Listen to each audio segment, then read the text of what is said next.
Just got the thumbs up. The audio is on. Everybody's ready?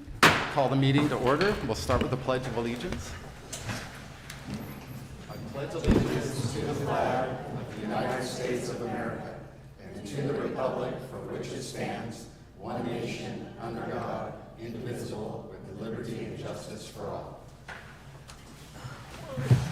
Thank you. Good chair. Roll call, please. That's okay. I can sit here. Hey, Present. Commissioner Putnam, here, Commissioner Say, Here. Commissioner Glass, Here. Chairman Hewitt, Here. Commissioner Smith, Here. Commissioner Kelly. Here.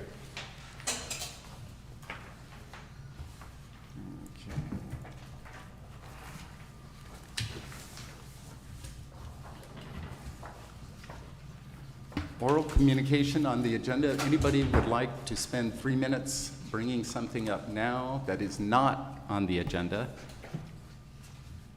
speak now. I don't see anybody looking like they're going to stand up, so move to the next item. Consent calendar. Anybody would like to make a motion on the minutes for September 21st? I'll make a motion to approve the minutes from the September 28th. Second. 28th? Abstain. First or the 8th? Oh, okay. Is there a second? Yes. I'm sorry. Moved and second. Any discussion? Seeing none? Commissioner Romero, Abstain. you staying? Commissioner Say, Yes. Vice Chairman Glass, Yes? Chairman Hewitt, Yes? Commissioner Smith, Yes. Commissioner Kelly. Yes. Okay. General business. Election of a new chair and vice chair. And should we do the vice chair first? It's your show. Yeah, that's my show. Because I'd like to start with the vice chair and make a nomination All right. for Commissioner Smith to be the vice chair. Is there a, if I can get a second? I'll second that. So moved and second, discussion? Nope. Bunch of nodded heads. Okay, call for a vote. Commissioner Romero, Aye. Commissioner Putnam, Aye. Commissioner Say, Yes. Commissioner Glass, Yes? Chairman Hewitt, Yes. Commissioner Smith, I'm not supposed to vote, am I? Yeah, you definitely can. Commissioner You don't Say, have to. Sucker. Yes. She's all no. Okay, and then I'd like to make the motion for Bart Glass to be the chair. Second? So moved and second. Any discussion? Seeing none, call for a vote. Commissioner Romero, Aye. Commissioner Putnam, Yes, Commissioner Say, Yes. Vice Chairman Glass, Yeah. For the last time. Yeah. Okay. Commissioner Hewitt, Yes. Commissioner Smith, Yes. Commissioner Kelly. More of a sucker. Yes. Okay. I would like to say thank you to Eric. Yes. Thank you. He did a wonderful job, Did. and it was nice having you Well, it was at fun. the Thanks for Capitol, yeah. tolerating my style, I guess, if that's what you would call it. But yeah, it was a pleasure. It really was. But it's definitely time to pass it on.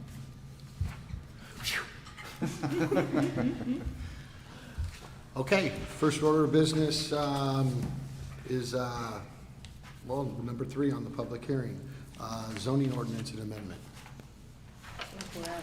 All right, so we don't have any relevant materials prepared for this meeting in order to hear the item. Staff's recommending continuing the public hearing until the next regularly scheduled meeting. But just for some context, which we'll discuss next meeting, we just want some direction. We'd like to amend the municipal code, specifically the zoning code, as other similar jurisdictions have done, to include guidance on calculating density, specifically rounding fractional numbers. Okay, so no public hearing on this tonight. Or, I believe we'd have to open the public hearing and continue it in order to rehear it next month. Isaac, can you weigh in on Susanna, that? yep, that's correct, Susanna. So the commission would have a motion, first and a second, to continue the public hearing to a date certain, which would be the regular November Planning Commission meeting. So we don't open the public hearing now, Isaac, we just make a motion to continue it? Yeah, you can, yes, you can do that without formally opening the public hearing if it before the item gets started, so long as there's a motion to continue it to that next meeting, that is permissible. Okay, I'll make a motion to move the meeting to the next regularly scheduled planning commission meeting. we have a second. I'll second. Call for a vote?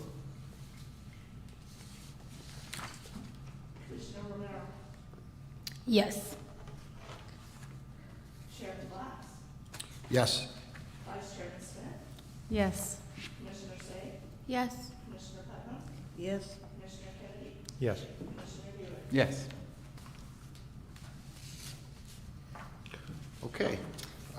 Before we go to item number 4, I will have to recuse myself for a financial conflict. Okay. I have to recuse myself because I live too close, so proximity. All right, Commissioner Say has recused herself. Vice Chair Smith has recused herself, and Commissioner Putnam has also recused. And I know Commissioner Putnam just exited the room, but I believe, and we should state on the record, that her issue and required recusal is due to proximity. That is correct. Yes. Wonderful. Okay, thank you. All right, and since we have multiple recusals, we'd like to call up our new alternate planning commissioner, Ms. Armida Ruth.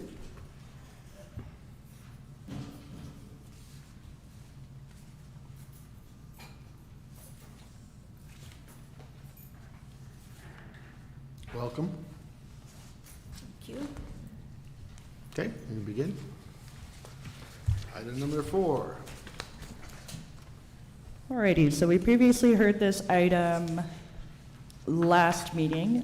We had to continue it because of lack of a quorum in order to vote. But the applicant has applied for a variance in order to build a carport deck along the side of their house, all the way up to the property line. The variance would apply to the entire 10-foot setback requirement.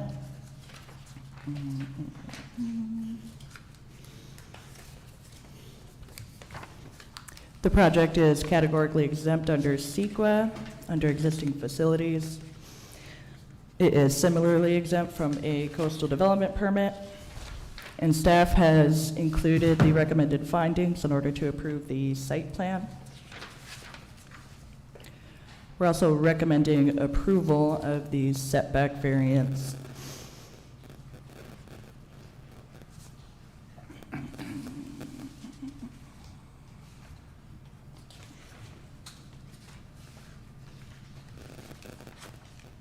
And we've included a resolution for your consideration as well. Does anybody have any questions? Any questions for staff before we open this for a public hearing? No. No questions? Open up the public hearing.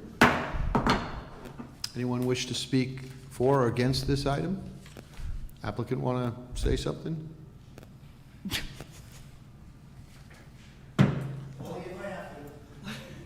Does anyone have any questions? Okay, I don't. no one else? We're going to close the public hearing. Discussion? I'll make a motion to approve. I'm sorry. As I'm clearing the desk over here, I'll make a motion to approve this item as presented, per staff recommendation. I'll second. Any other discussion before we vote? Okay, call for a vote. Commissioner Ruth? Yes. Commissioner Kennedy? Yes. Commissioner Hewitt? Yes. Commissioner Romero? Yes. Chairman Fox? Yes.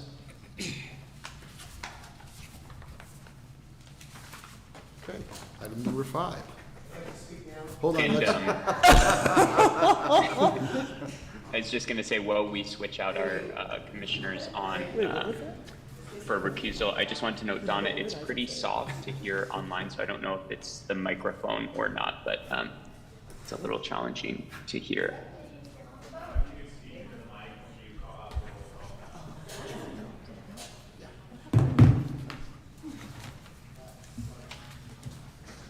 All right, the motion passes, and Commissioner, not, Chair Smith has, or Vice Chair Smith has returned, Commissioner Putnam has returned.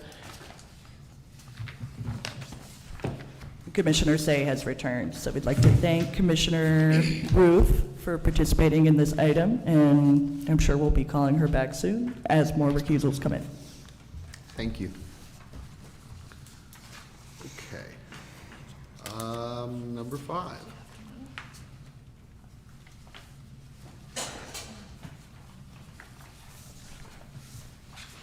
So right now, our alternate is not participating on the vote on this, is that correct? I'd like to ask beforehand, are there going to be any recusals for item number 5, the project at 236 Catalina Avenue? No. None. No recusals? Okay, then Commissioner Ruth can return to the audience. I didn't hear you. You can return to the audience. Okay, thank you. Thanks, Bob.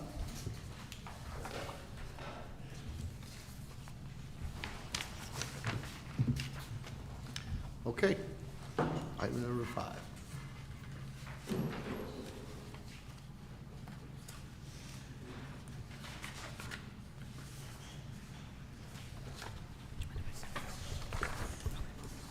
All right, item number 5 at the public hearing is an application for a conditional use permit, a coastal development permit, a setback variance, and a site plan approval for the construction of a new 2-story duplex at 236 Catalina Avenue, categorically exempt from environmental review in accordance with CEQA Section 15303, new construction or conversion of small structures.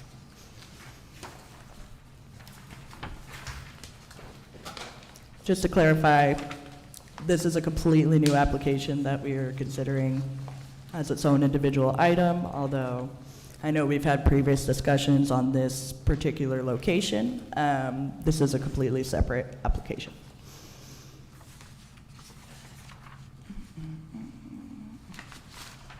Since the project falls within the special commercial zone, a conditional use permit is required to build any kind of residence. The applicant is requesting approval of a setback variance along the alley to encroach within the 3-foot required yard.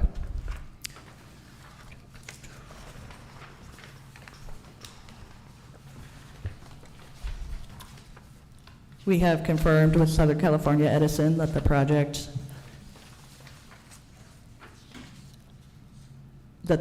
has received a freshwater allocation and therefore is compliant with the 2022 annual growth policy. Staff is also recommending approval of the site plan for the included findings.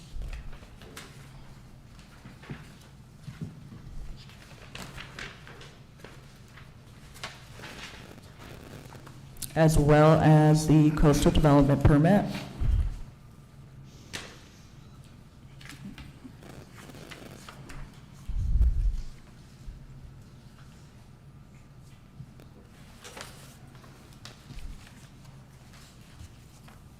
All right, and those are all of our entitlements. Does anybody have any questions?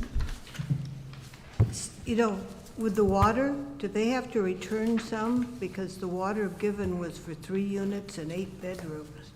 So if they're down, do they have to return water?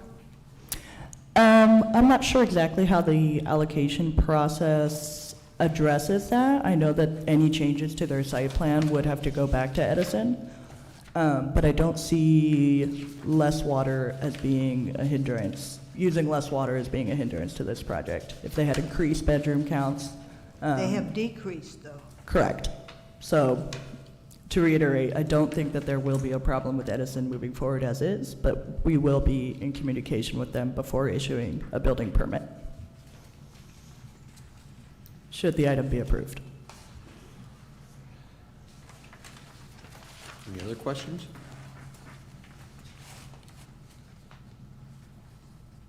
Should we open a public hearing? Let's open up the public hearing. Anyone wishing to speak for or against, if you come up, please state your name and your address. Brian Tucker, 409 Beacon Street. I'm with Fine Line Construction. We've all seen this before. I think we were all here a couple of months ago, something similar. I do want to point out, I think you guys have all have this plan and reviewed it. It is 2 units with an ADU. And because of that, the 8 bedrooms remain. They're still, at the end of the day, they're still 8 bedrooms. So I believe, and to address the issue with the water allocation, I don't believe anybody would be going back based on that. But I don't know how the water's treated with an ADU, truthfully. Never run into this before, but that's it. Any questions?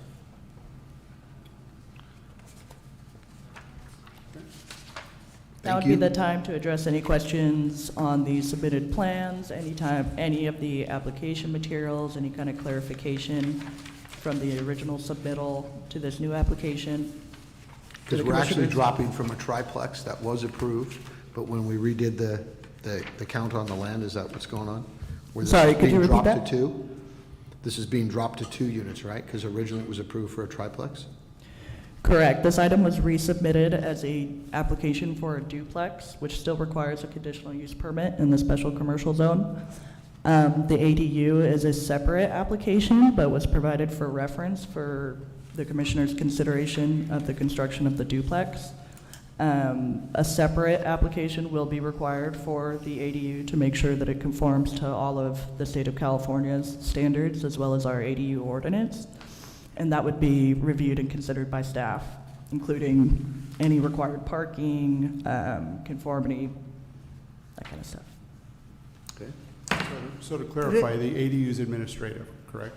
Correct. We're not considering the ADU as part of this application. Okay, got it. They have its own set of rules and laws Okay. that the state of California. As far as the parking goes, it shows 10 feet, but that's printed on the application. But now that we can have 130 feet or even more if it's electric, does that need to get tweaked? Could you clarify your comment for me? On the application, that it says under that little portion of what you're supposed to write in, that the size for a golf cart is 10 by 6. But now the size of a golf cart can be 130 by 6. And if it's electric, it could even be longer than that, almost a foot longer. So Are you referring to the off-street parking permit requirements? yeah. Okay, so that would be handled separately as part of our vehicles licensing department. As far as parking space requirements in the zoning code, none of that has changed. That Right. hasn't changed. So in other words, if somebody rents there, they're going to have to make sure they have an older, short golf cart. They can't have a newer one. Like I said, the dimensions for parking spaces, that requirement has not changed at all. Right.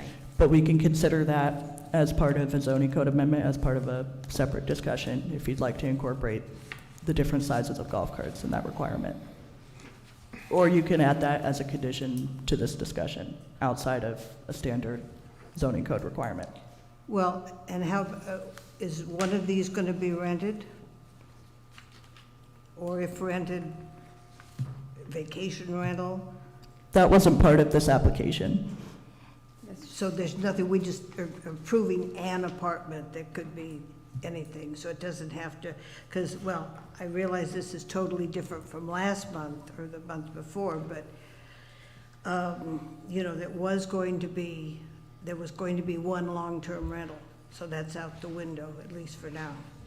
I'm not 100% sure what the applicant's plans are for that. If the commission thinks that that's a relevant part of their discussion, I'm sure they can engage with the applicant. But as far as any kind of rental requirements, there's nothing in the zoning code that would include the long-term rentals. I think right now we're just approving the plans.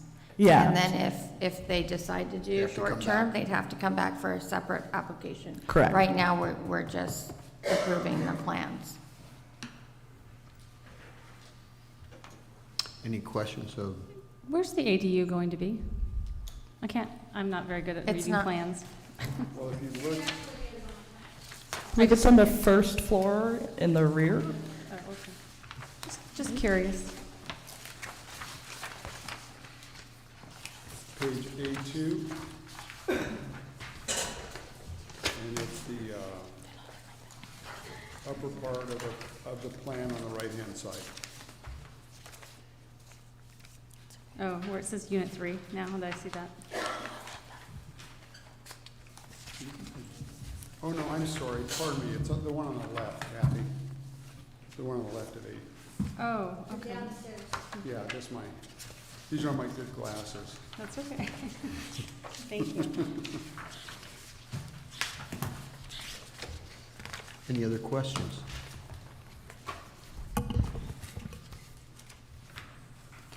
I'll make a motion to approve with the We're standard not- staff we got- recommendations. All? Want to finish Oh, up sorry, yeah. the public hearing first? Oh, thought we were done with that. I appreciate it, Bob. Anyone else wishing to speak on behalf of this matter? No one? We'll close the public hearing. Open up for discussion. Possible motion? Yeah, I'll make a motion to approve this application as presented with the standard staff recommendations. I'll second. Any other discussion? Vote? Okay, Commissioner Kennedy, Yes. Commissioner Putnam, Yes, with reservations. Commissioner Say, Yes. Chairman Glass, Yes. Commissioner Heward, Yes. Vice Chairman Smith, Yes. and Commissioner Romero. Yes.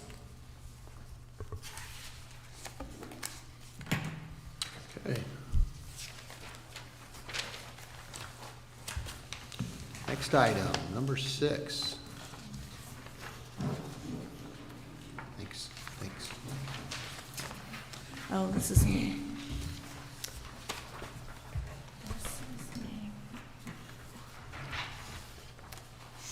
Okay. Item number 6 is requesting for a transient rental license and coastal development permit to allow renting or leasing of a room or with or without table boards in a dwelling unit for periods of fewer than 30 consecutive days at 108 Middle Terrace. The owner and applicant is Howie and Linda Hugo. Are you here? Oh, Karina's representing them from CIVR.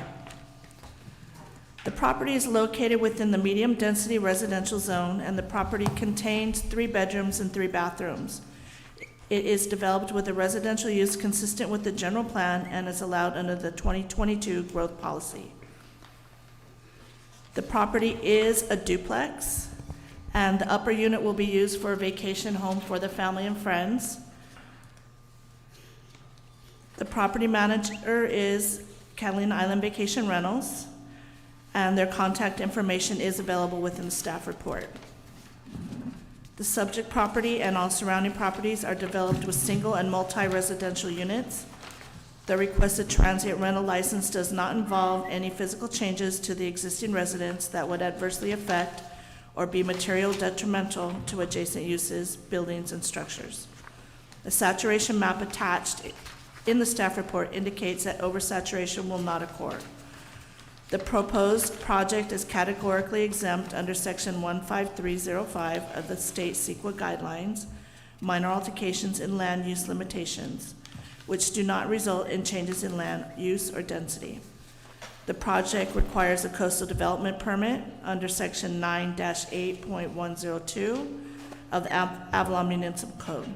The project is not within the 300-foot appealable zone. City staff have received one comment in opposition of the transient rental license. You all have it attached in your packet that I left for you. And let's see. Staff is recommending the Planning Commission find the project categorically exempt under section 15305 of the state CEQA guidelines, minor altercations and land use limitations. Adopt the findings necessary as outlined in the staff report to support approval of the coastal development permit, including that the project is not within the 300-foot appealable zone.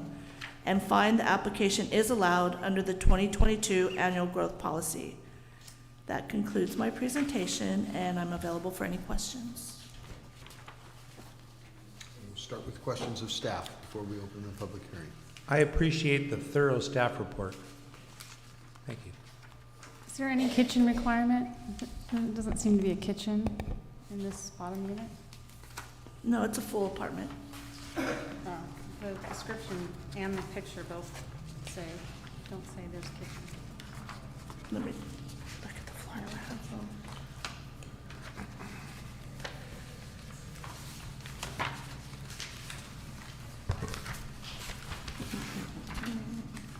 The floor plan is attached on the final page, and it does show a kitchen and bathrooms with living spaces. 108 Middle Terrace. So the upstairs, yes, the downstairs.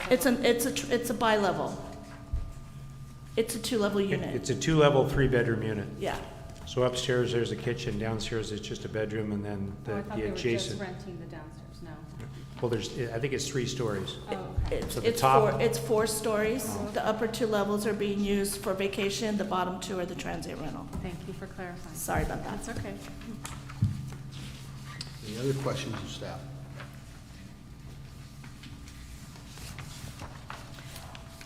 Open the public hearing. We good with questions right now? Open the public hearing. Anyone wishing to speak for or against on this matter? You do come forward and give us your name and your address. Don't all rush. Okay, no one, So I have a quick question. The letter that we did receive, it was a couple of concerns, and one of them was golf cart. I know that they do come with a golf cart on the hills. Is there parking for that golf cart? Oh, hi. I'm Karina from Hi. Island Vacation Rentals. Yes, there is Okay. off-street parking, actually for 3 spots. Okay. They certainly won't be utilizing just the 2. The owners spend more than half of the year on the island with their family, and they do want to accentuate it. They also have another property on Eucalyptus that they are currently renting year-round. Okay. Their intention is not to make this a year-round rental, just because they have a large family that will most likely be needing to use it throughout the year. So the times that they're not using it, they're planning to rent it. Karina, can you state your name and address, please? Karina Cisneros, 300 Marilla.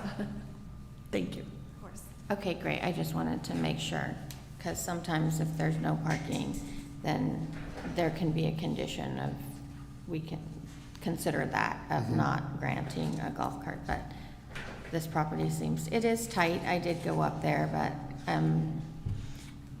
the application to me seems like it You satisfies. can, you can add any conditions that you'd like Yes. to the motion.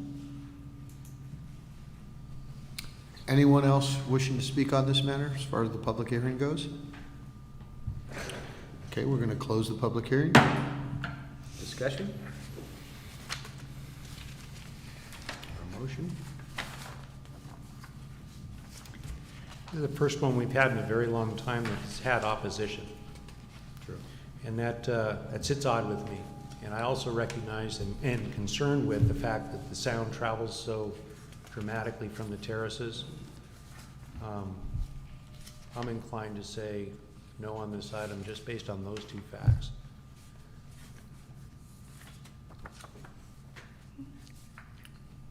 Anyone else? Was that a motion? No, it was not a motion. It's not a motion. I wanted to hear other discussion. Commissioner Kennedy, would you mind clarifying what those two findings were that you were mentioning, just for my own? Opposition from neighbors was one of my concerns, and the other concern is how sound travels on the terraces. Sound, yeah. I have a question. What is the maximum capacity for this rental? So if it has 3 bedrooms, they allow 2 on the couch, I assume it would be 8. It's 2 per bedroom, and then 2 in the front in the living room. Okay. That's That's generalized standard for on- everything, yeah. when- So if it's a when 1 bedroom, then 4 people, Okay. yeah. Okay.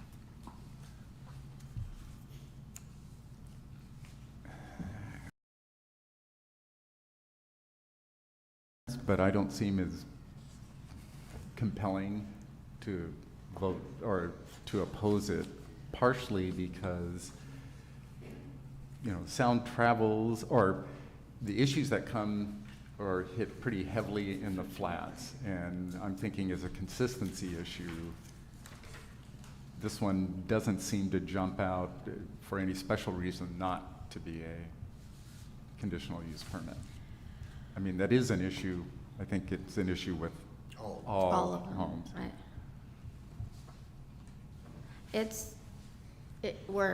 This town is so tight, everybody's like basically wall to wall, and sound does travel, especially when it starts to get dark and you're out on the balconies, I hear it.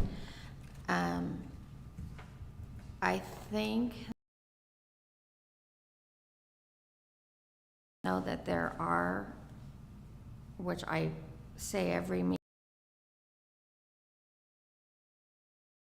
if you have complaints and you file the complaints in writing and it's done 3 times and it's written at the city has a responsibility to bring the permit in front of us, and we can revoke a permit. We can revoke any permits that we approve. There is a process to do that. And I do hear complaints about vacation rentals all the time, and I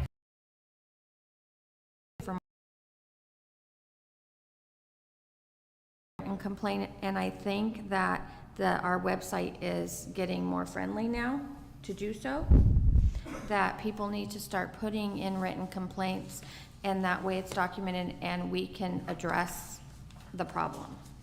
Because if we just hear about it, but they don't do what they're supposed to do and put it in writing and submit it to the city, we as a body here can't do anything to help our residents. And I think it's important, and I feel that there is recourse if we approve permits, that if people are bothered and they're not following rules and there's too many people there and it's past 10 p.m. and the music and the this, that you can file a complaint at the city and their permit can be taken away. There is a process for that. We're handing out permits, but we can take them away. Can we call up Karina to address how they deal with noise complaints? Would we need to open the public hearing again, Isaac? If we've closed it? It would probably be best to do so. Okay. We're going to reopen the public hearing? Your question was how we address the noise complaints? We have someone on call 24/7. The number is listed on the window as well as everywhere on our website. As a matter of fact, we have 2 numbers for calling the after hours, the 310-510-8322 that everybody knows, as well as our office line as the 855. So the minute you call the line, within 10 to 15 minutes, you have to leave a message. This is just because we don't want to go into a situation where it's a hearsay. We want to have something to present to the city, what the complaint was. Within 10 to 15 minutes, you receive a call and someone from our staff shows up. And actually, we sometimes are more effective than the sheriffs, just because we hold a rental agreement in place that clearly states that a guest that doesn't follow the noise complaint can be evicted. We've had to do it a number of times, especially after COVID, and we will continue to do it. So I do agree that the noise carries louder in Middle Terrace, but there was just one complaint. I don't see why they would be the exception, this particular house, especially because we have rules in place. Okay. Any other questions? Well, while Karina is here at the counter, I wasn't suggesting that, in my discussion, I wasn't suggesting that you're not doing a good job in managing complaints in any regard. Probably my foremost concern is, are you aware of the letter of opposition from the neighbors for this vacation rental I am aware that application? there's one neighbor in opposition, but I have not read the letter. Okay.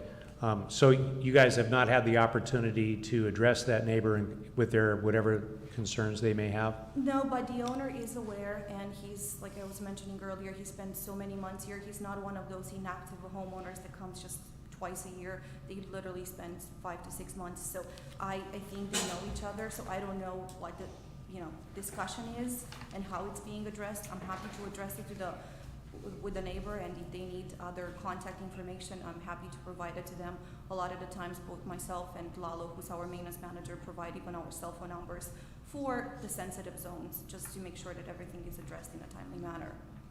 So if it's something, a discussion we could have with the neighbors, of course, I'm open to it, to finding solutions for that. Perfect, thank you. Yeah, of course. Any other questions? Okay. Thanks, Karina. Thank you. Close the public hearing. Second time. Any motions? Or I just wanted to add a couple comments onto this item as well. If there are any specific concerns about this particular application, you guys are more than welcome to impose any additional conditions to ensure that it won't be a nuisance to the general public. And that includes lowering the maximum occupancy, being more restrictive than our current noise ordinances, anything relating to parking requirements or allowances or golf cart allowances, just in case there's still any underlying concern about this particular application. Not that I'm formally recommending anything. Anybody care to make a motion or further discussion?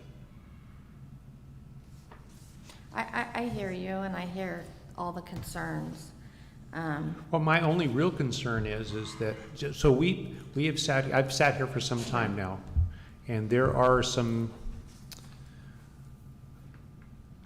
I would say some compelling thought in various areas of town where the applicant would then go to neighbors and say, hey, this is what I'm doing and this is how I'm going to manage it, and can I get your buy-in on what I'm trying to do? And that happens, and then they come to us with support letters. This is the first time where we've received comment, although late it wasn't actually in our agenda packet as an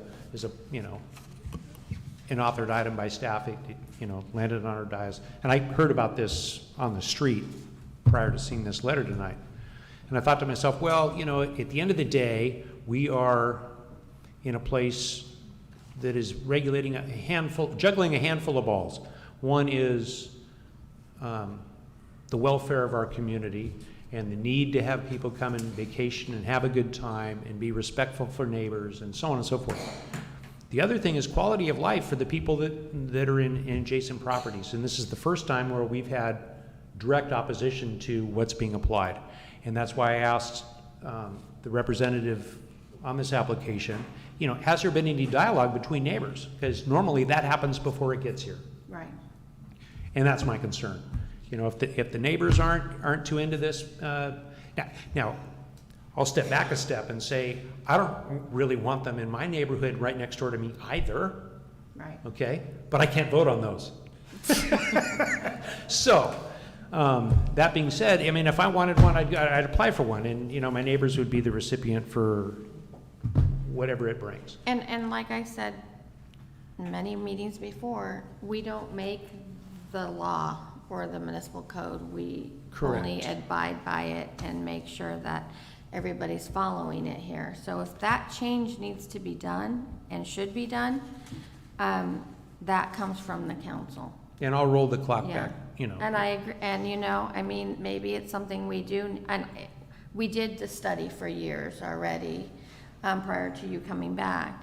But maybe it's something that we need to look at. I mean, because I did an Airbnb a couple weeks ago in Arizona, and the strict policies, like if you have someone a visitor at 6 p.m., you have to pay $25 for that extra visitor, and they have to leave by 10 p.m., and you will get kicked out, and there's cameras outside on the thing. I mean, I was just like in shock, like I couldn't believe that I mean, there are other things maybe we can do to make it better for our residents and I think, town. and I agree with you, but, Yeah. and I think over time, you know, things will get better. Things are a lot better today than they were 20 years ago when I lived on the flats. I mean, I understand that we are progressing and things are getting better. I think the thing that leaves me the hardest in this item right now is that you've got two property owners side by side,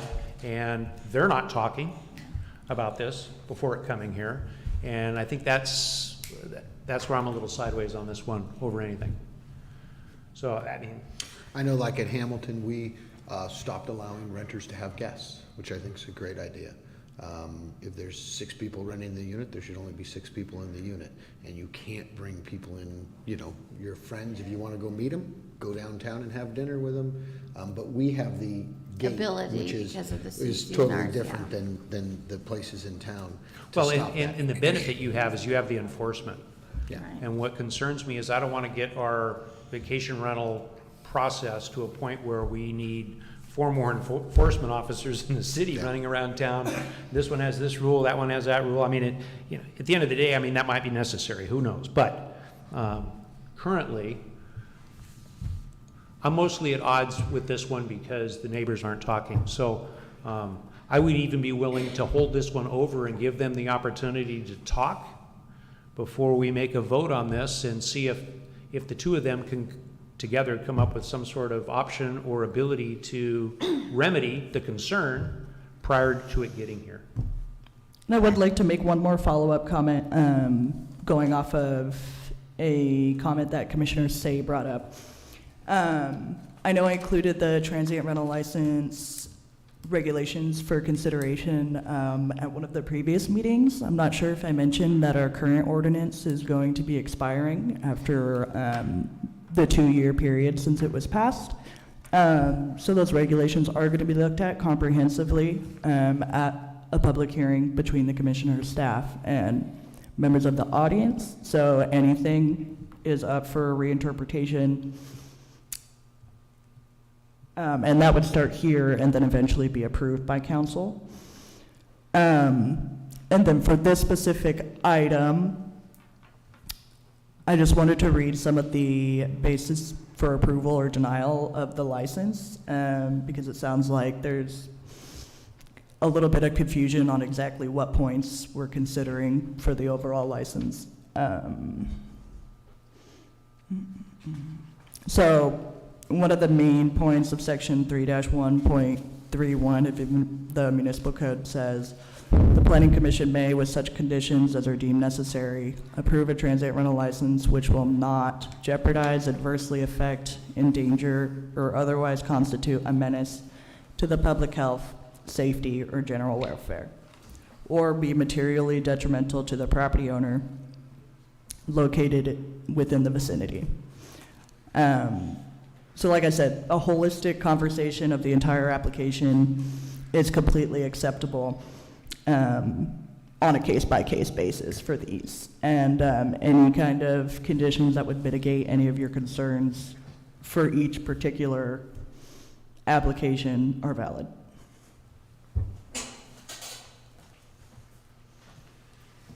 Yeah, I feel like we did a really thorough review and came up with what I thought was a good idea, and we're carrying it out where it's a business license instead of a land use entitlement.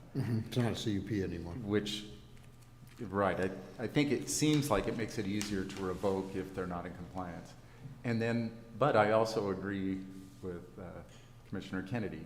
Right. And that if we were to put it off and give them a chance to talk, I mean, that sounds, what I like about doing that is that gives future applicants a heads up that they need to talk to their neighbors, and they don't, you know, maybe they won't agree, maybe they will, but they at least need to give it a try. Well, they need to at And- least talk. Yeah, so I had liked your suggestion of putting it, giving that We've chance done and the then same bringing this thing. back up We're out at at the next Hamilton, we meeting. started a task force to, I don't think, yeah.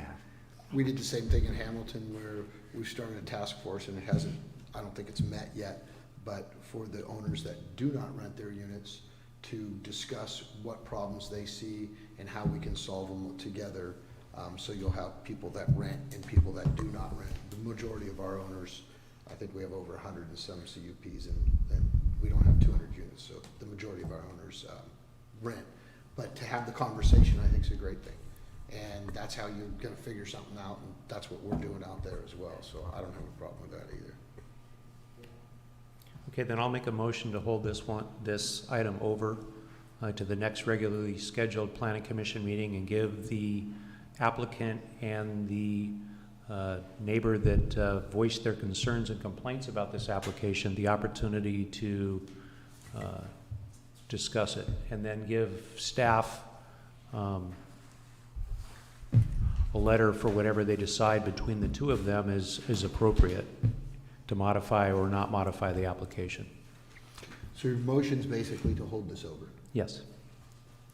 And just a point of clarification for the motion maker, so we would be continuing the public hearing to the next regularly scheduled planning commission meeting, is that Yes. correct? Yes. Okay, understood, thank you. And the reason I'm making that reference is in the staff report, and I'm not going to bully through this thing and find out exactly where it's stated, but our staff report does state that this application is not a hindrance to the neighborhood. Well, if you have a neighbor complaining, Did you get that on this is the first one we've had. the flags? I mean, up above. Okay? Anyone want to second the motion or make another motion? Second? Any more discussion? I'll call for a vote. Commissioner Kennedy? Yes. Commissioner Putnam? Yes. Commissioner Say? Yes. Chairman Glass? Yes.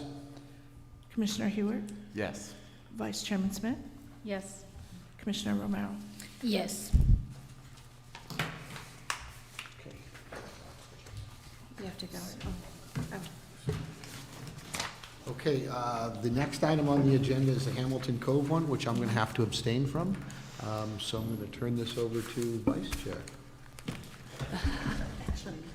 All right, so Chair And Chair- Glass is recusing Oh, for proximity. Proximity, I live like 2 doors Okay. next.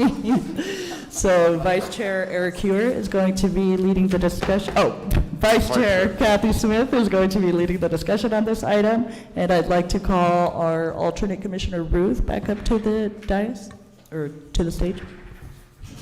You're getting exercise today.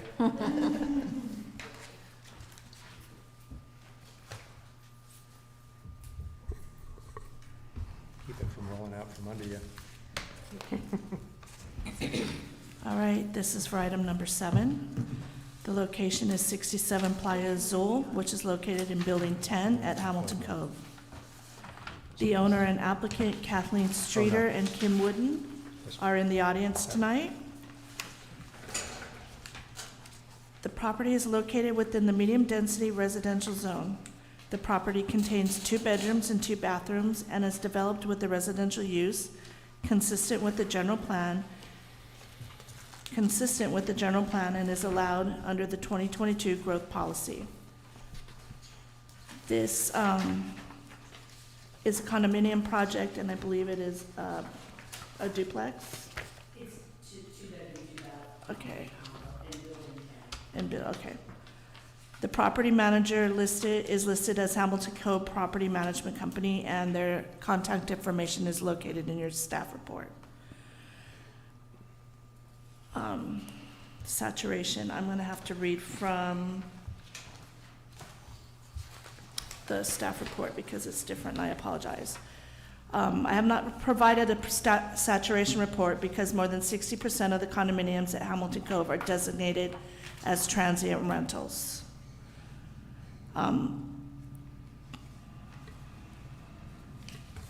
The proposed project is categorically exempt under section 15305 of the state CEQA guidelines. Minor alterations in land use limitations which do not result in changes in land use or density. The project requires a coastal development permit of the Avalon Municipal Code, and the project is within the 300-foot appealable zone. City staff have not received any comments in favor or in opposition of the transient rental license. Staff is recommending the Planning Commission find the project categorically exempt under section 15305 of the state CEQA guidelines, minor alterations and land use limitations. Adopt the findings necessary as outlined in the staff report to support approval of the coastal development permit, including the project that is not within the 300-foot appealable zone. Is within the 300-foot appealable zone. And find the application is allowed under the 2022 annual growth policy. Does anybody have any questions?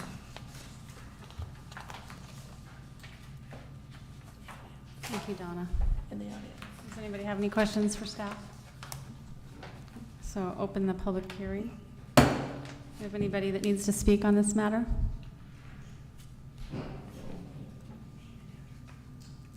Please state your name and address. Olivia Gazis. I've been an owner at Hamilton Cove for 21 years, and I'm here to ask the Planning Commission to deny this permit. Hamilton Cove is a residential community, and we are overrun with rentals. Per our HOA, we've had over 20,000 renters last year. It's a free-for-all out there, and we need your help in capping rentals. The main reason is the city codes for transient rentals are not being enforced, and just to rubber stamp another one doesn't seem right because the city is not enforcing the laws. What I'm referring to, City of Avalon Code 31317B, the sign requirements, they are not being posted. They haven't been posted there for years. When we have complaints, we don't know who to call. So this is not being done, this is not being enforced. If it's not being enforced, how can we put another permit through?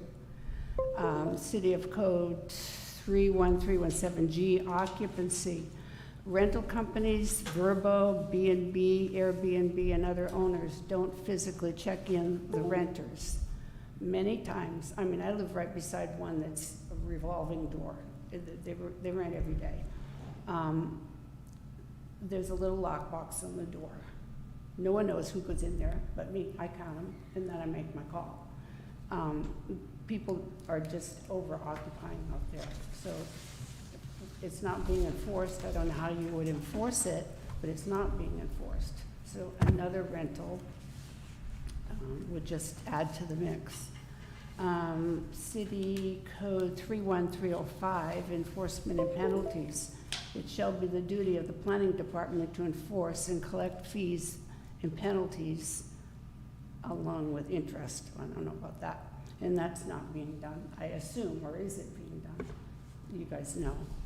Okay, so we've had domestic violence arrests, and I don't know if the city is aware of these, how you're keeping track of these infractions per transient rental, per CUP.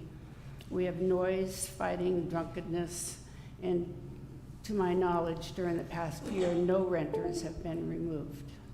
The amount of noise is significant, it's out of control. And who is enforcing it? We have guards, but the guards are not policemen. And we even had a guard that was assaulted by a renter. Okay, I have rental units above me, I have rental units below me, beside me, and I directly overlook Building 10. And Building 10 is highly desirable for rentals. Most short-term rentals in Building 10 allow 6 to 8 per unit. And those renting on the lawn usually invite all their friends. They have parties, they have football games, they have their dogs running through the grass. They're service dogs, they say. And so that's more noise. And 1067 is next door to a unit that has a CUP. And I can only assume that side-by-side units will be a draw for rentals and marketed as such.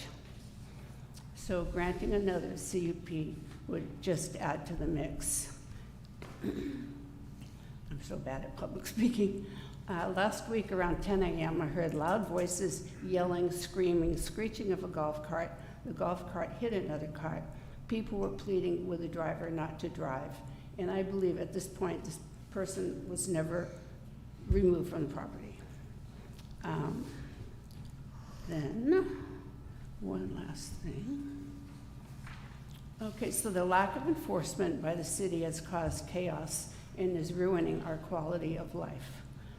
Thank you for listening, and I respectfully ask the commission not to approve this application and any future applications for CUPs until the city can enforce the laws. Thank you. Thank you. Any questions? We generally wouldn't engage I in need to questions. talk to staff. Yeah, we can't talk to her because she's not the applicant. No, I just have questions for staff. So then, thank you. Thank you. Yeah. Thank you, Olivia. Does anyone else like to speak? I'm Kim Wooden. I'm one of the owners with my sister, Kathleen Streeter. And I really appreciate what you said and what you have to deal with, and I'm very sorry about that. I'm a property manager. I've been for 35 years in Santa Monica. My father built buildings, and I took over the management. My father and mother bought this condo before it was even built. We've been coming over here for years and years. And as a property manager, the only reason why, well, there's two reasons why. One, my father's bedridden, and for us to be able to afford to keep the condo, we need to rent it out. And the only reason why we're comfortable renting it out is because Bart Glass lives next door and is our will be our property manager. He will handle it. So it will be done responsibly. We will only have 4 people there. There's a very strict rule with Hamilton Cove Real Estate. There's no guests. Nobody's coming in through a boat. Nobody's coming in anywhere. We are gonna have a camera on the grass. Our unit is beautiful. We don't want anybody coming in and trashing it. We don't want to disturb our neighbors. We certainly don't want to disturb residents in the property. So we will do our very best, and I will be working closely with Bart, so that everybody feels respected. We have good people that come in, and we're able to afford to keep our condo. My mom passed away, my dad has Alzheimer's, and it's a hardship for us financially, but this is an important long-term property in our family. We really enjoy it. I have a sailboat. I sail over here. It's precious to us, so that's why we're asking for this permission to be able to rent, and we feel that we're going to do it very responsibly because Bart's right there watching. There's absolute, and we will give you Bart's phone number if there's any problem. Thank you very much. Thank you. Is there anyone else? Hi, good evening. State your name and address, please. Yes, my name is Kate Rudden. My spouse and I have owned on 95 Playa Azul in Hamilton Cove for 24 years.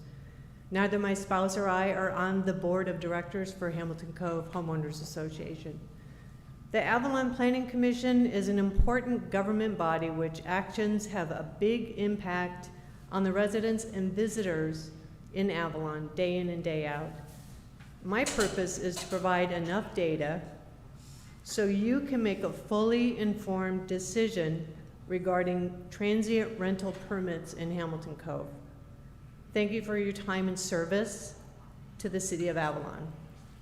I'm opposing the transient rental permit for 67 Playa Azul.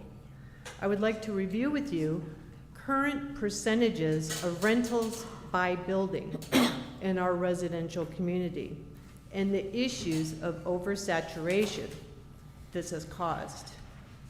This data was pulled from active rental listings on the internet, and I have provided handouts. I was always left through my career to leave handouts when you leave a meeting, so I have this data for you. So building 1 currently has 30 units, 23 of those are rented, so there is a 76% saturation rate. Building 2 has 26 units. There are 21 rentals. There is an 80% saturation rate. Building 3 has 5 units. 2 of those are transient rentals. That's a 40% saturation rate. Building 4, which is directly behind my home, is at 100%. 6 out of 6 units are transient rental permits. Building 5 has 5 units, there's 1 rental. Building 6 has 6 units, there's 1 rental. Building 8, which is where I live, currently has 8 units out of 18. Building 9 has 14 units, 7 are rentals, there's a 50% saturation rate. Building 10, where the applicant is applying for a new transient rental, there's already a 41% rate of occupancy for transient rentals. The unit that she's requesting is actually sits side by side with another unit that they own. So you will have 2 side-by-side units. One, yes, is being managed by Bart. Bart has done a great job managing his renters within Hamilton Cove. He actually has the smallest percentage, but he lives there. He understands the issues. Building 11 is at 50%, or I'm sorry, 45%, so 11 units, 5 are rented. Building 12 is a villa, that's 100% rented. Building 13 is at 54%. Building 17 is at 54%. Building 18 is at 50%. We have 6 new homes, as you know, that are being built within Hamilton Cove. 2 of those homes, which were supposed to be residential homes, have permits. 1 home allows 16 people in the home. According to our homeowners association, we've had 20,000 renters visit just in the last year. That number is shocking when you look at the size of our community.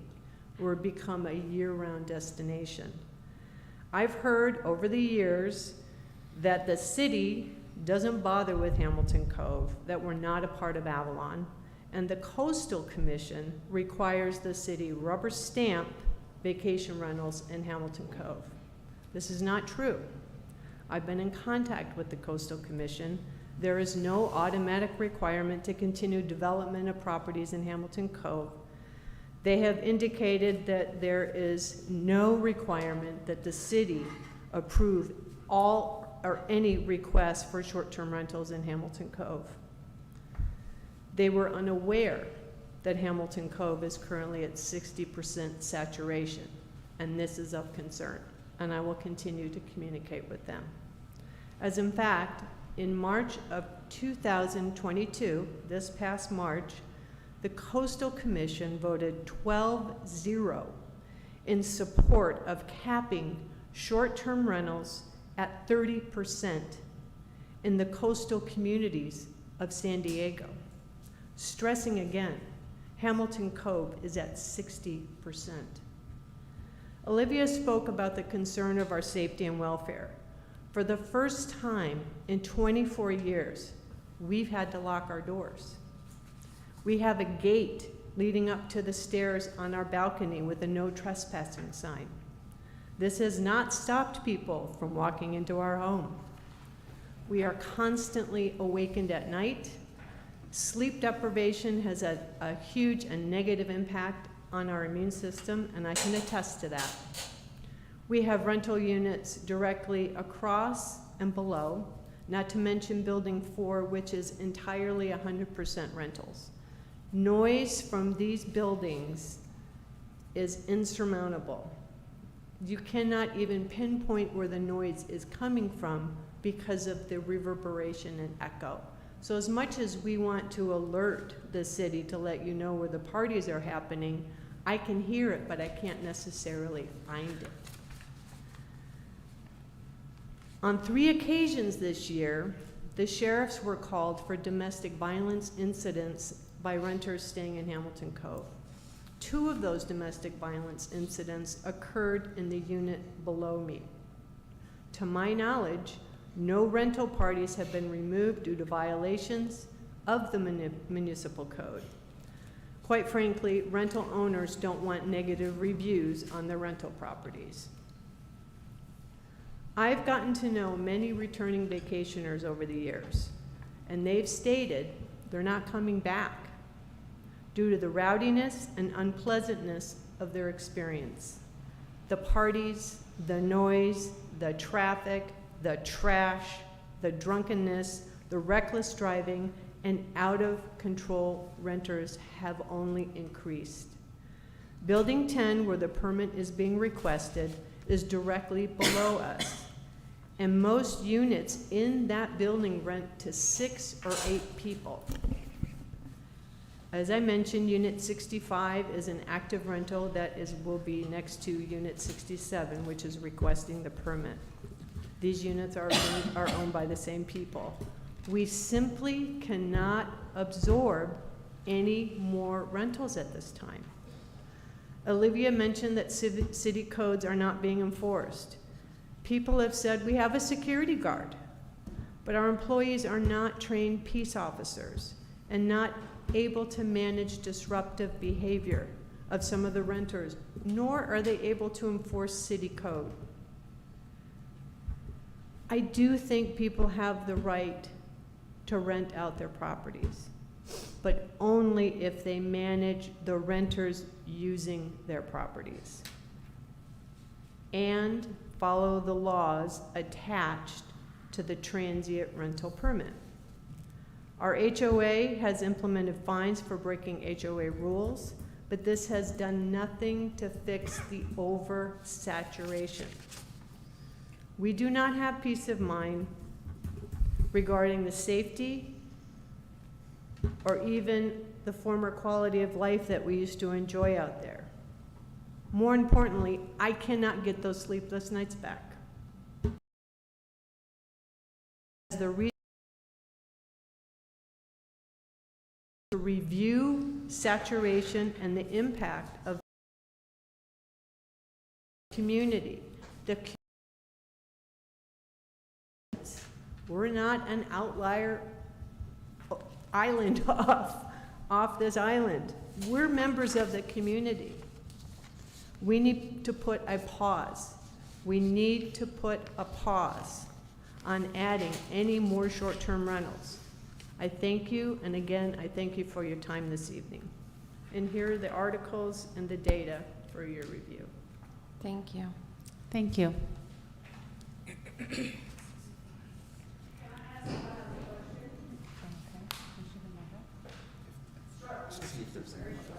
Sure. So we have, I don't know how many single-family homes that were built up there in the hill. I think you've all seen that.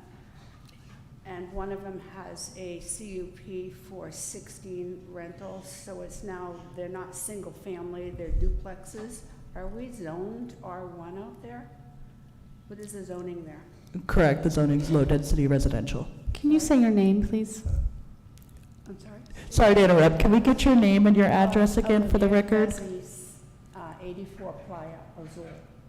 All right, and just to confirm, it is low-density residential at Hamilton Cove. Okay, so if you have a building that was built, the permits were given, kitchens were put in for not one kitchen, 2 or 3, because they're now duplexes, triplexes. Any application to, So one of those units was given a CUP recently for 16 people.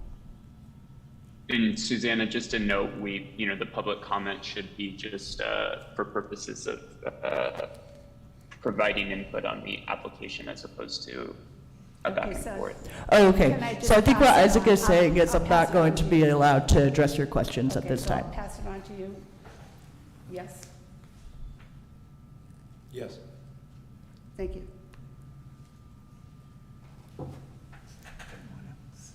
Anyone else? She has a question for the applicant. Should I, or the owner? That's fine. Hello, I have a question for the owner of the opposed. Hi, Kim Wooden. Hi, my And I have another question. Can you verify whether or not you have a unit that's next door that's also a rental or not? Yes, so my parents own Unit 67, and then my business partner, my sister, and I bought Unit 65 from the Shapiros.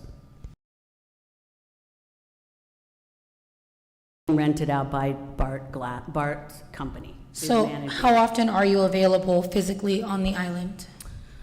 Well, between my sister and my business partner and myself, we're probably here on and off, and I just bought a sailboat, so I'm gonna be sailing over more. We've blacked out the month of August and September and a large portion of May. And then we're gonna be coming back and forth because we're kind of cleaning up the condo at 65. Okay, thank So, you. you know, I would say at least a quarter to a half a year. On, you know, days at a time. I work full-time, so. Thank you. Thank you. Anyone else who would like to speak? Close the public hearing. Any questions or discussion? Yes, I have a question for staff. So, I have asked this question a few times on record about the postings, the concern about the vacation notices on the house with the vacation property management and the phone numbers, and I was always told that Hamilton Cove Association does not allow that. So I don't, if we can find out from staff if it made me feel like we as a city, because that's part of the application process and the requirement is that every vacation rental home that is granted every home that is granted a permit has to have a posting in the window saying it's a vacation rental property and this is the management company and this is the emergency number. And I had questioned that a few times regarding Hamilton Cove, and I was always told Hamilton Cove's Homeowners Association does not allow that on their property. So therefore, it kind of made me feel like we couldn't, as a city, go in and enforce that. So if we can find out how are we able to enforce something that a homeowners association isn't, it's in their rules that we can't post that, and that's part of the application process, a part of the us giving the permit, and they can't post it, then we can't enforce that. How can a city enforce that? Well, I'm going down the same page with you on this, but I'm pretty certain that the guard gate's 24 access to who the vacation rental company is that manages whatever prospective unit. Okay. Now, that does not solve the problem of unidentified noise. You know, you have to be able to tie it into a unit, but as far as the posting requirement, I would assume to call the front desk or call the guard shack and identify whatever prospective problem there is.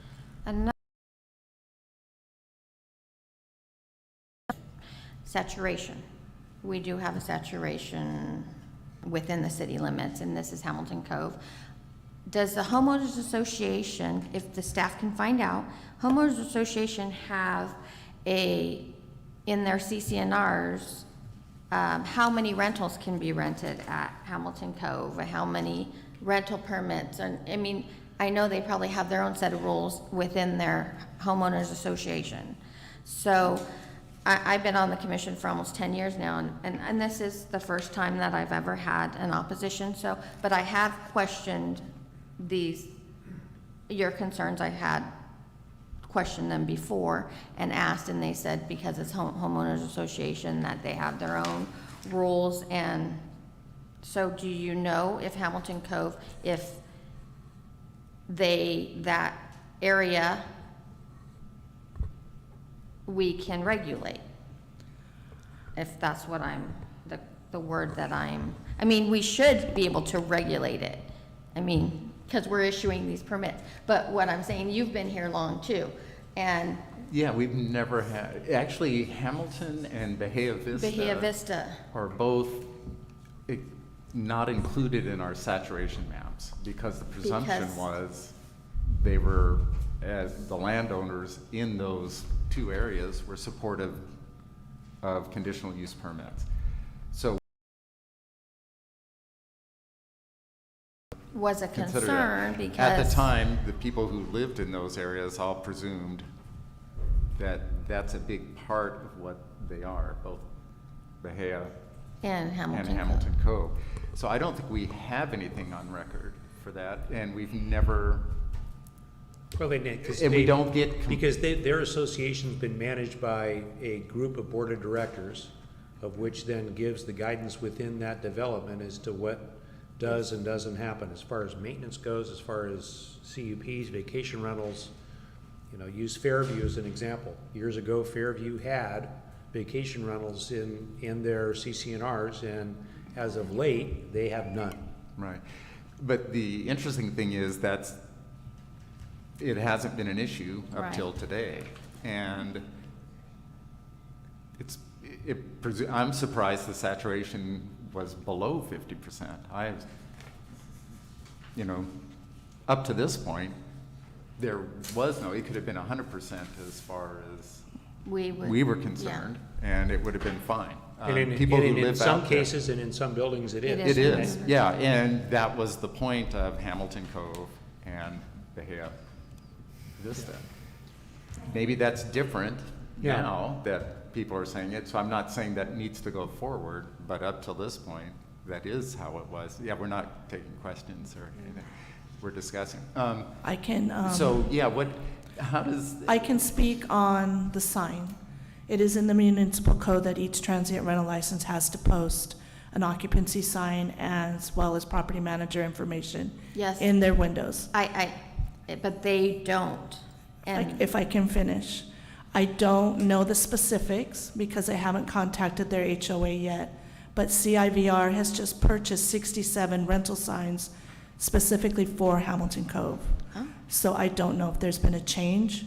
I haven't investigated it yet, but it is on my to-do list to find out what that is all about. Well, that's good to hear, because I have questioned that same thing. Why? Because I know it's in the municipal code. Yes. That is a requirement, and I have questioned it at Hamilton and at Bahia, and I got the answer of it's an association, and it's a homeowners association. Yes, I and believe they you are don't correct require, from so. the person previous to me informed me that the HOA did not allow the signs in the Right. windows. Wouldn't And municipal code override an HOA? No? It should, I mean. Should. Yeah, but to me, the bigger issue is, it hasn't been before the city or the planning commission, as far as I know, any maximum on those two areas. It's never, in all our debates, we've never considered it. Those were just presumed. And for the to go up to record, 100%. I've been on the commission almost 10 years now, and I've never have been told by the city to rubber stamp Hamilton Cove approvals. Right, we Just for the Yeah, record, and- because that and is. we've never had- Never had a discussion regarding Yeah, that. we've never had people who Yeah. lived there that didn't want that as an option. Right. Ready for them. I mean, I think a lot of the purchasers there. I'd like to like speak that on option. the. But the- anyway, so this is something new that's coming out in this hearing. And since It I've sat doesn't here, need- this is the first time we've had a Hamilton Cove opposition as well. Me too. I'd just like Two in one night. So to speak on the apparently- rubber stamp issue, each and every transient rental we give a NOFA to, a notice of final action. Because it requires a coastal.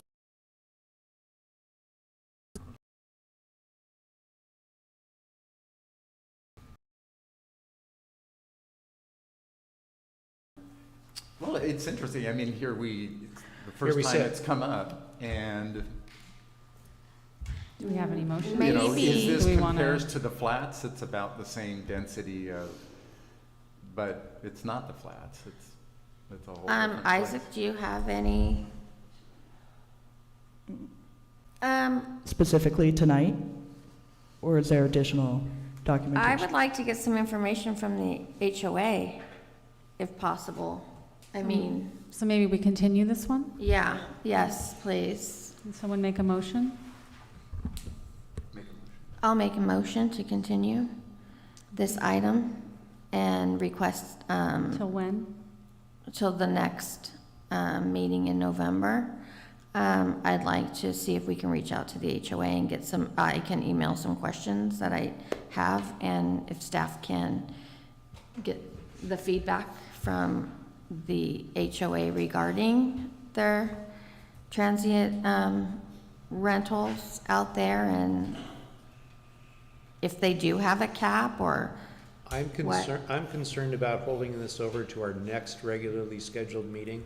If we're going to have that kind of dialogue with the HOA, if we're going to ask specific questions regarding saturation and how their board cares to handle it, I think it may require more than one meeting for staff and the HOA to communicate and do those things.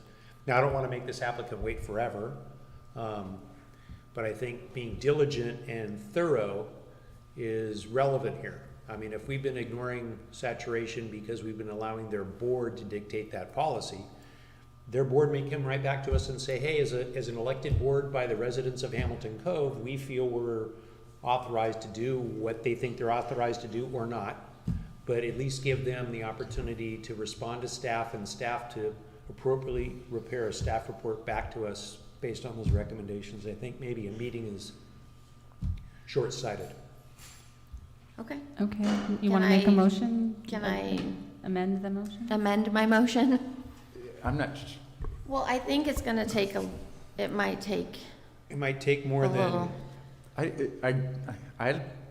it might take for the overall issue, but I wouldn't want to have an application that's come in Just under the wait. existing rules, wait for an amendment. Maybe we can ask them So I would just if- shoot for, let's just extend this to the next meeting, and then If we're not see if we can make a satisfied. decision on this, and then make a recommendation to how we might want to change. A bigger, in fact, I think maybe as an agenda item, add the bigger picture issue for Hamilton and Bahia Vista, because I'm sure we're going to hear the same from there. Isaac? Yeah, I was just going to say to Eric's point, I think it's exactly right. The application was submitted with our current, ordinance in place. So the policy discussion and potential amendments to that ordinance is on a separate track and will be considered as such. But it is up to the commission, of course, whether or not to continue it to the next meeting. I think my guidance would be if the motion is not to continue it to the next meeting, you should just continue it to a date uncertain and renotice it. But there's no problem with holding it over or continuing it to the next meeting. Yeah. So I'll second your Okay. original. So we'll do it to the next meeting, and if we could add on the agenda a discussion item in general for those two areas, so we can actually talk about the bigger picture, just to provide guidance for what we will be doing for our update on that as a separate item. Okay, yeah. I've mentioned a couple But I'm times sorry, that our first things ordinance is first. going to expire in January, so I definitely think that distinction is important. And luckily, it just happens to be coming up right as the ordinance expires, so Okay. we'll But keep to- that in mind. To limit my second is what Yoli originally proposed. So I'll make a motion to carry this item over to the November regularly. Call for a vote? Commissioner Root? She can't hear How do you. vote? Commissioner Root, how,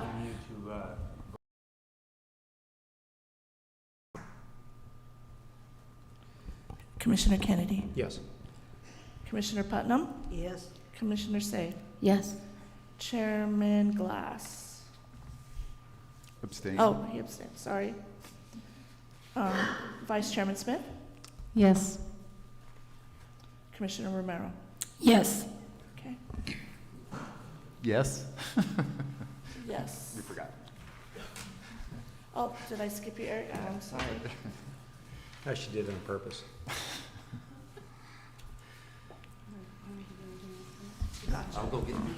And just to put on the record, Commissioner Hewer also voted in favor of this item.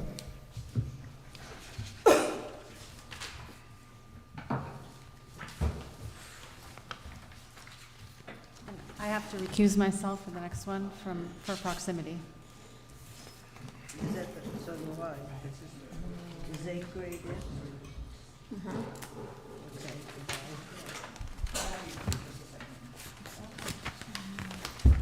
Let's see.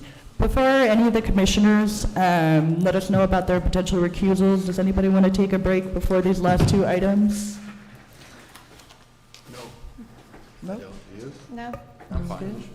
All right, are there any potential recusals for item number 8 on the agenda Commissioner Smith needs to recuse himself. due to proximity? Due to proximity, yes. The same. Commissioner Putnam is also recusing due to proximity. Okay. So this is number 8, Chimes Tower Investment Inc. Can we please call alternate Commissioner Armida back up to the stand? Feel like a yo-yo, don't you?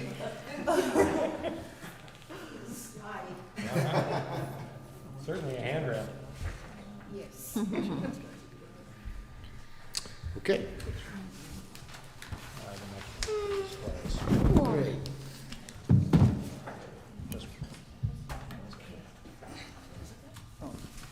We're on 8.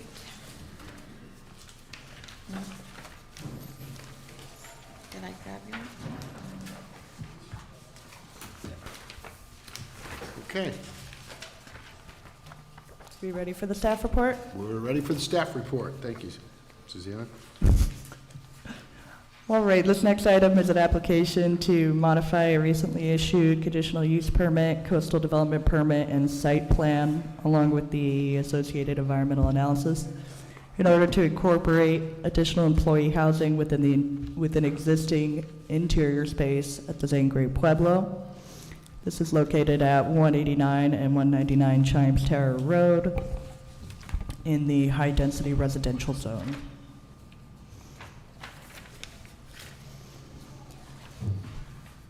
So this project site involves an irregularly shaped parcel measuring 20,000 square feet.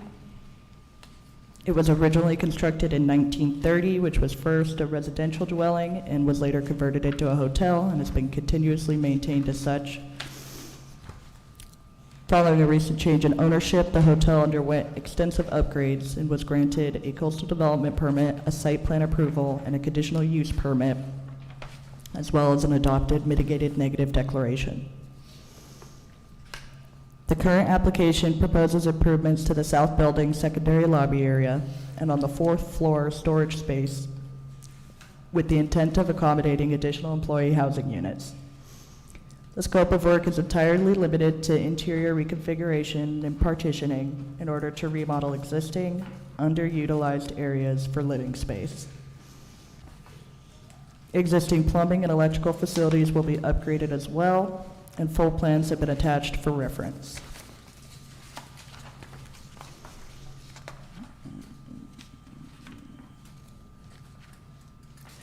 As I mentioned, the previous review and its related entitlements were issued for a major renovation and construction of a new west building and north building, the construction of an elevator tower and associated site work. Staff has concluded that the proposed changes to the original project will not result in any significant impacts or substantially increase the severity of any previously disclosed impacts beyond those already identified in the original project. The applicant is voluntarily providing additional employee housing, and the applicant was found exempt from the necessity of inclusionary housing because the hotel was a pre-existing use at the time of the adoption of the inclusionary housing ordinance. Furthermore, the remodel The previous remodel of the hotel resulted in 15 total rooms as opposed to the pre-existing 18.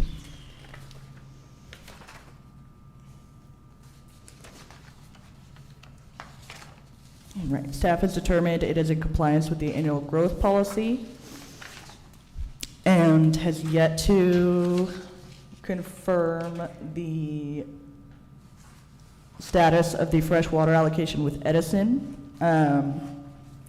But we have been in contact, the applicant, Edison, and the city. And as part of a condition of approval of this application would be to receive confirmation from Edison before a building permit can be issued.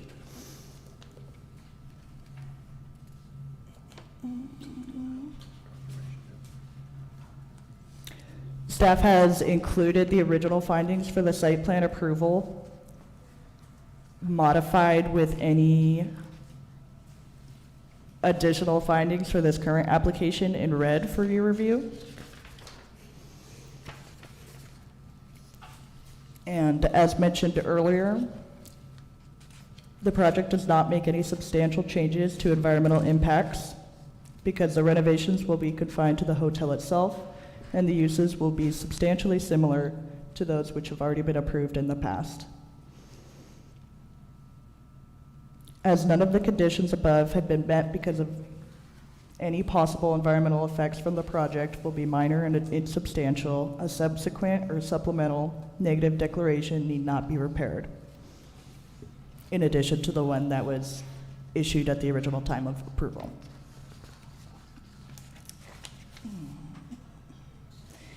We've also included the coastal development findings from the original approval,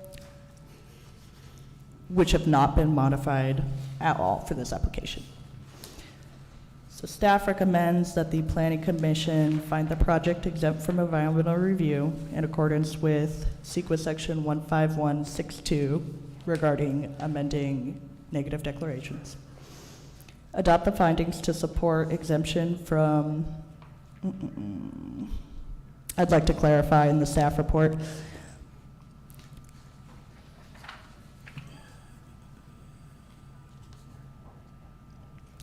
staff would like to recommend that the commission adopt the findings to modify the coastal development permit that was previously issued,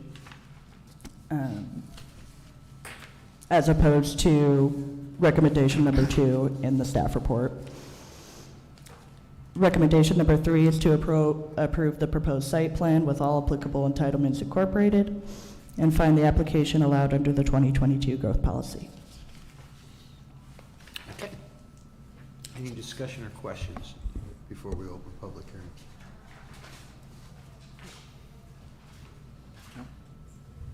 No? Okay, open a public hearing. Anyone wish to speak for or against this matter? We lost our audience. We're going to close the public hearing. Any further discussion or a motion?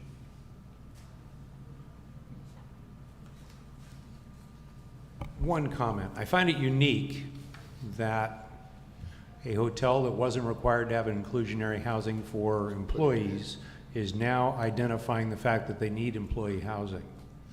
So I'd like to kind of maybe take a double look at, you know, our housing requirement as we see these future projects come on, and thank the applicant for putting more housing on the island because we desperately need it. So. I agree. With that being said, I'll make a motion to approve this application. Second. Any other further discussion? Call for a vote? Commissioner Ruth? Yes. Commissioner Kennedy? Yes, ma'am? Commissioner State? Yes. Yes? Yes. Commissioner Romero? Absolutely.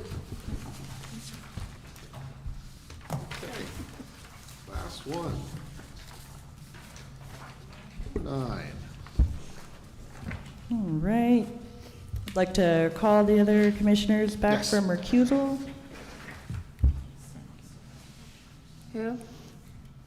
call the commissioners that previously recused. And I'd like to confirm if there are any additional recusals before we ask Commissioner Ruth to return to the stand.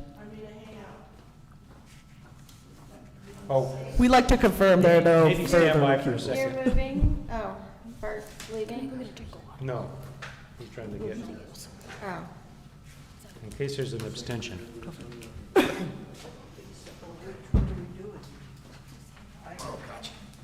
This is number 9. No one. Everybody here? We're just waiting a sec. What is Stand by. number 9? You can't, no, I don't have any numbers on anything. Number 9 is going to be. The Island Company, Beer Garden. Beer Garden. Beer garden. Do you have to abstain from that one? No. Okay. Now you can go. I'd like to clarify there are no commissioner recusals for item number 9 at 301 Crescent Avenue. After much deliberation.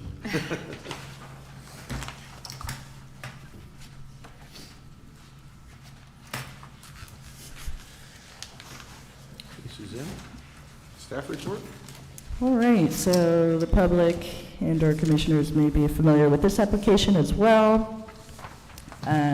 We'd like to come back to consider a site plan, conditional use permit, and coastal development permit authorizing the operation of a restaurant, bar, or cafe, specifically a beer garden, within the commercial C zone located on Front Street at 301 Crescent Avenue. When previously heard,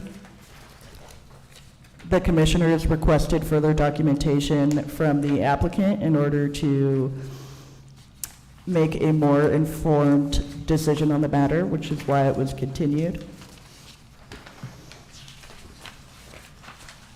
The only change in findings made were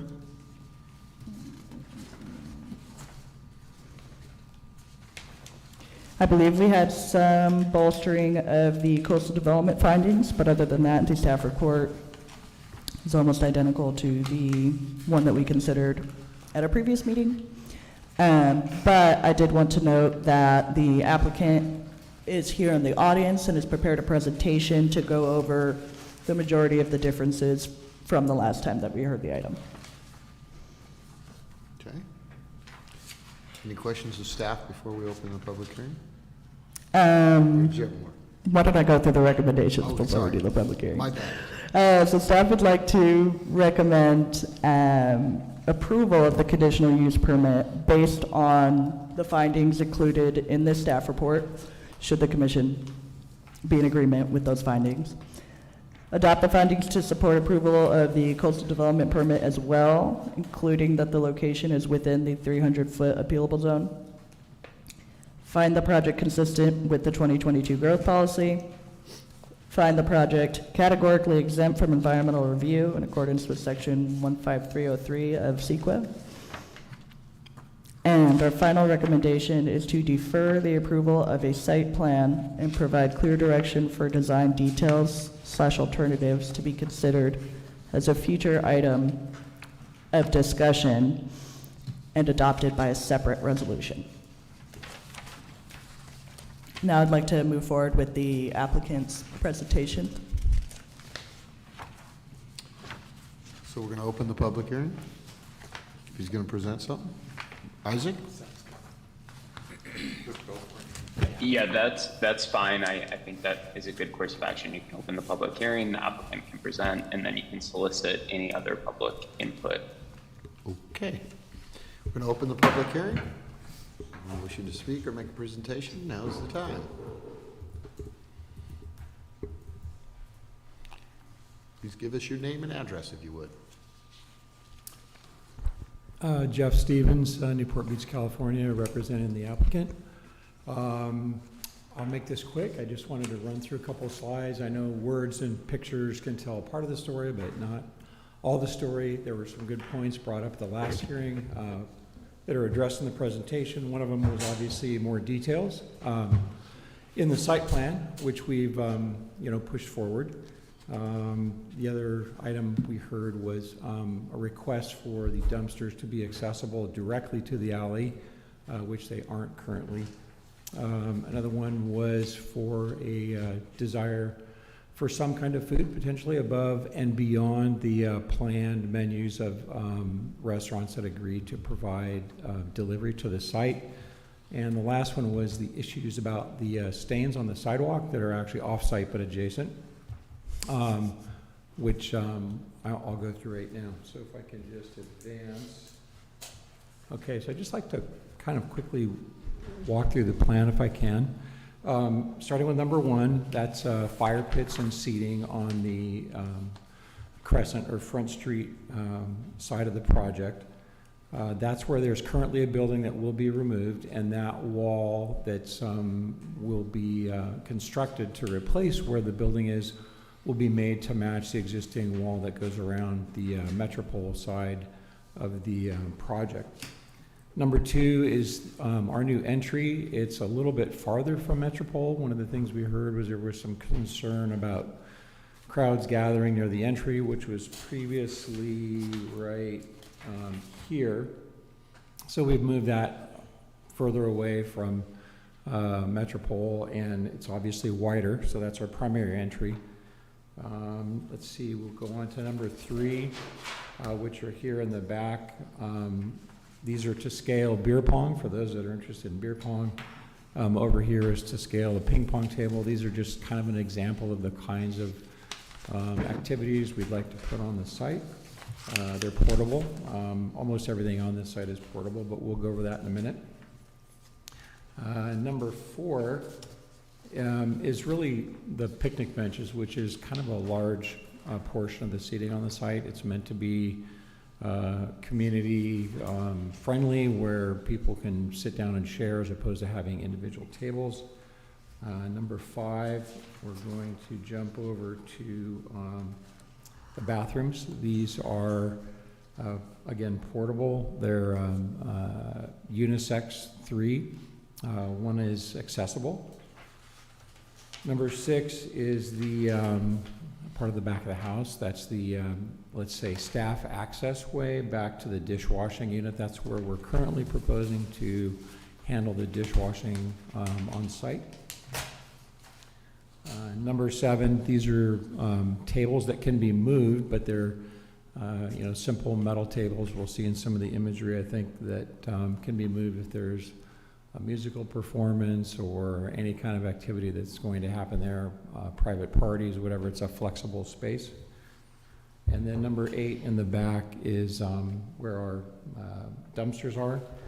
This dumpster right here is specific to this project, so it has access for staff this way, but also access out the onto the alley. And again, this existing wall will be continued around to the front, where the building that's currently there that used to serve the cart service will be removed.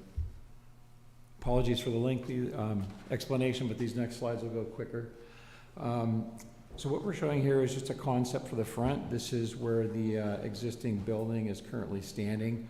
We're just trying to continue the look of the Metropole side around the corner with some kind of signage. We'll see this in a bigger format on the next page. And same with this, we'll see this in a bigger format on the next sheet. It's a view looking towards the back of the site. So you're not seeing the picnic tables, you're not seeing the shade structures, you're not seeing the lighting. Really just the major kind of physical elements on the site, which are the beer refrigeration and bar service and the back of house. So next slide is just showing a larger image so you can see kind of the scale. These are obviously very Spartan. It's just created to give you an idea about kind of the massing and the relationship of the elements on the site. The next slide, upper left, picnic benches and shade structures and lighting are part of our proposed design, as well as Adirondack chairs and fire pits. Also, as you know, the picnic benches seating the majority of the people on site. This is showing the lighting and heaters. And we also want to celebrate the history as much as we can on this site. There's a lot of interesting history in this neighborhood. These are obviously motorcycles charging up Metropole. This red building here is the site we're currently looking at. Going to the, kind of the back of the house, if you will, we'll take a closer look at this back of house area. This slide showing the dumpsters. So basically all these dumpsters will roll out into the alley so the trash truck can pick them up in the alley. This dumpster here will be specific to the site, while the other ones are meant to serve Antonio's, Blue Water, and Sailor's Delight. Outdoor ping pong tables. This is just a concept for what we might use to screen the bathrooms, which are in the back. This is an example of the type of restroom that we're proposing. And this is an example of what we're looking at for the dry storage, which is, I should back up here, this building right here. I'm sorry, these aren't labeled. So you've got the dry storage here. You've got the restrooms here. You've got the dishwashing unit here, and then of course dumpsters behind that. And again, this will be screened to match the way that wall is designed along Metropole, so that design will be put back here. You can kind of get a glimpse here to screen the dumpsters from view as you're walking down Metropole. Infrastructure, probably maybe not the most interesting part, but nonetheless, we do intend to be hooking up to the sewer system.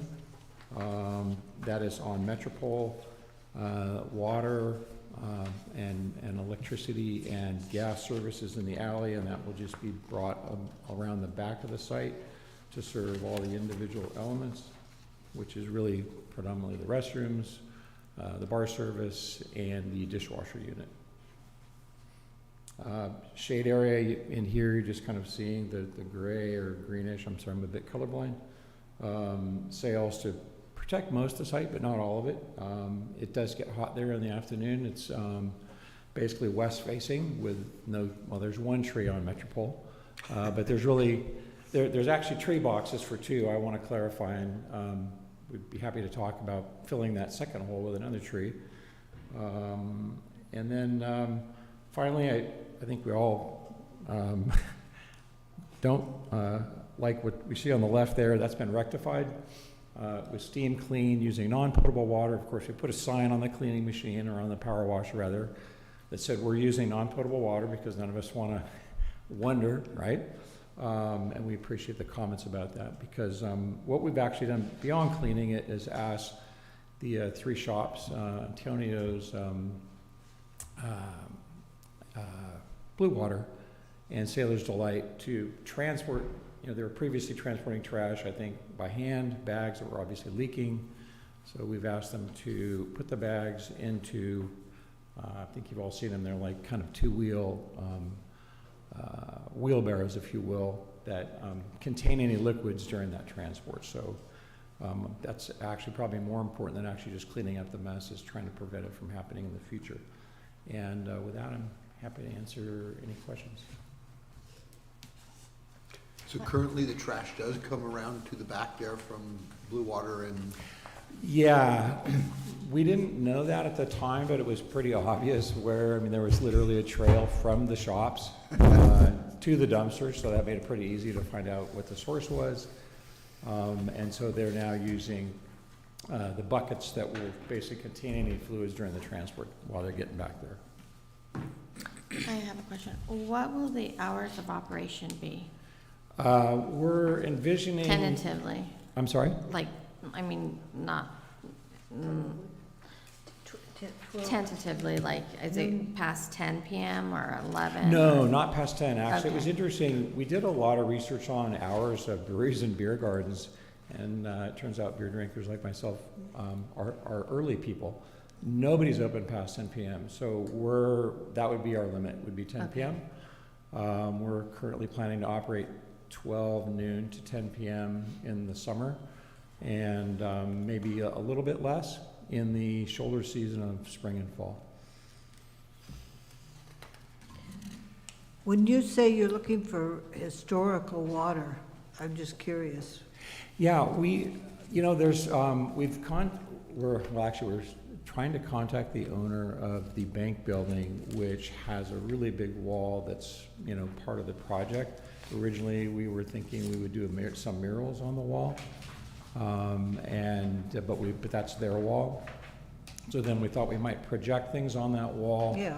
But we want to incorporate, there's a lot of interesting history at that particular corner with the old wharf, and a lot of us were really excited to see the motorcycles, to be quite honest. I mean, it's something, That was a race that went on for 8 years in the 50s. And they didn't always start up Metropole, they started up Barilla usually. Okay. So that's what that would have been, the start of that race.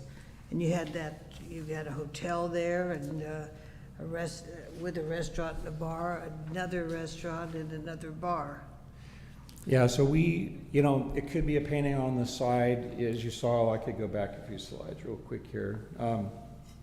Something like that might get recreated on the dry storage. It might get recreated on the wall. It might get recreated on the ground. Also, I want to point out, let me go back to,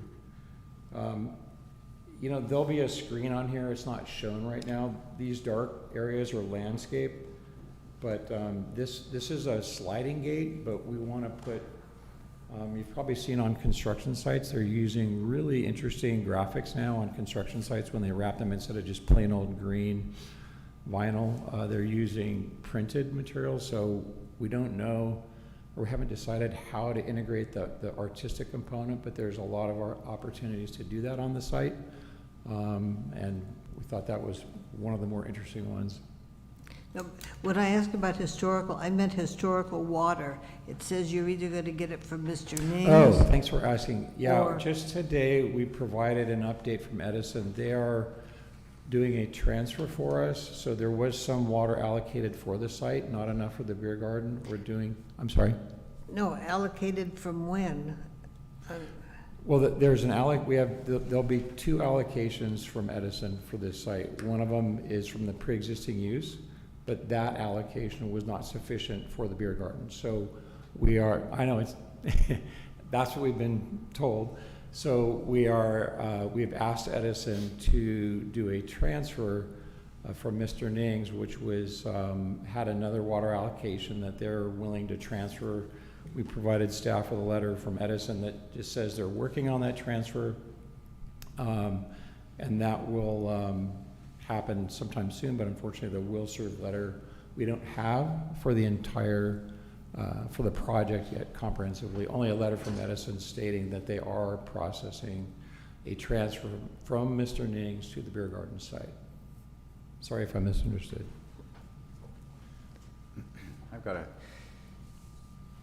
It looks like you want to, by serving beer and liquor and wine without serving food, I believe you'll be I'm assuming you're not serving food, right? Based on what this No, said. but thanks for asking me, because I left that out.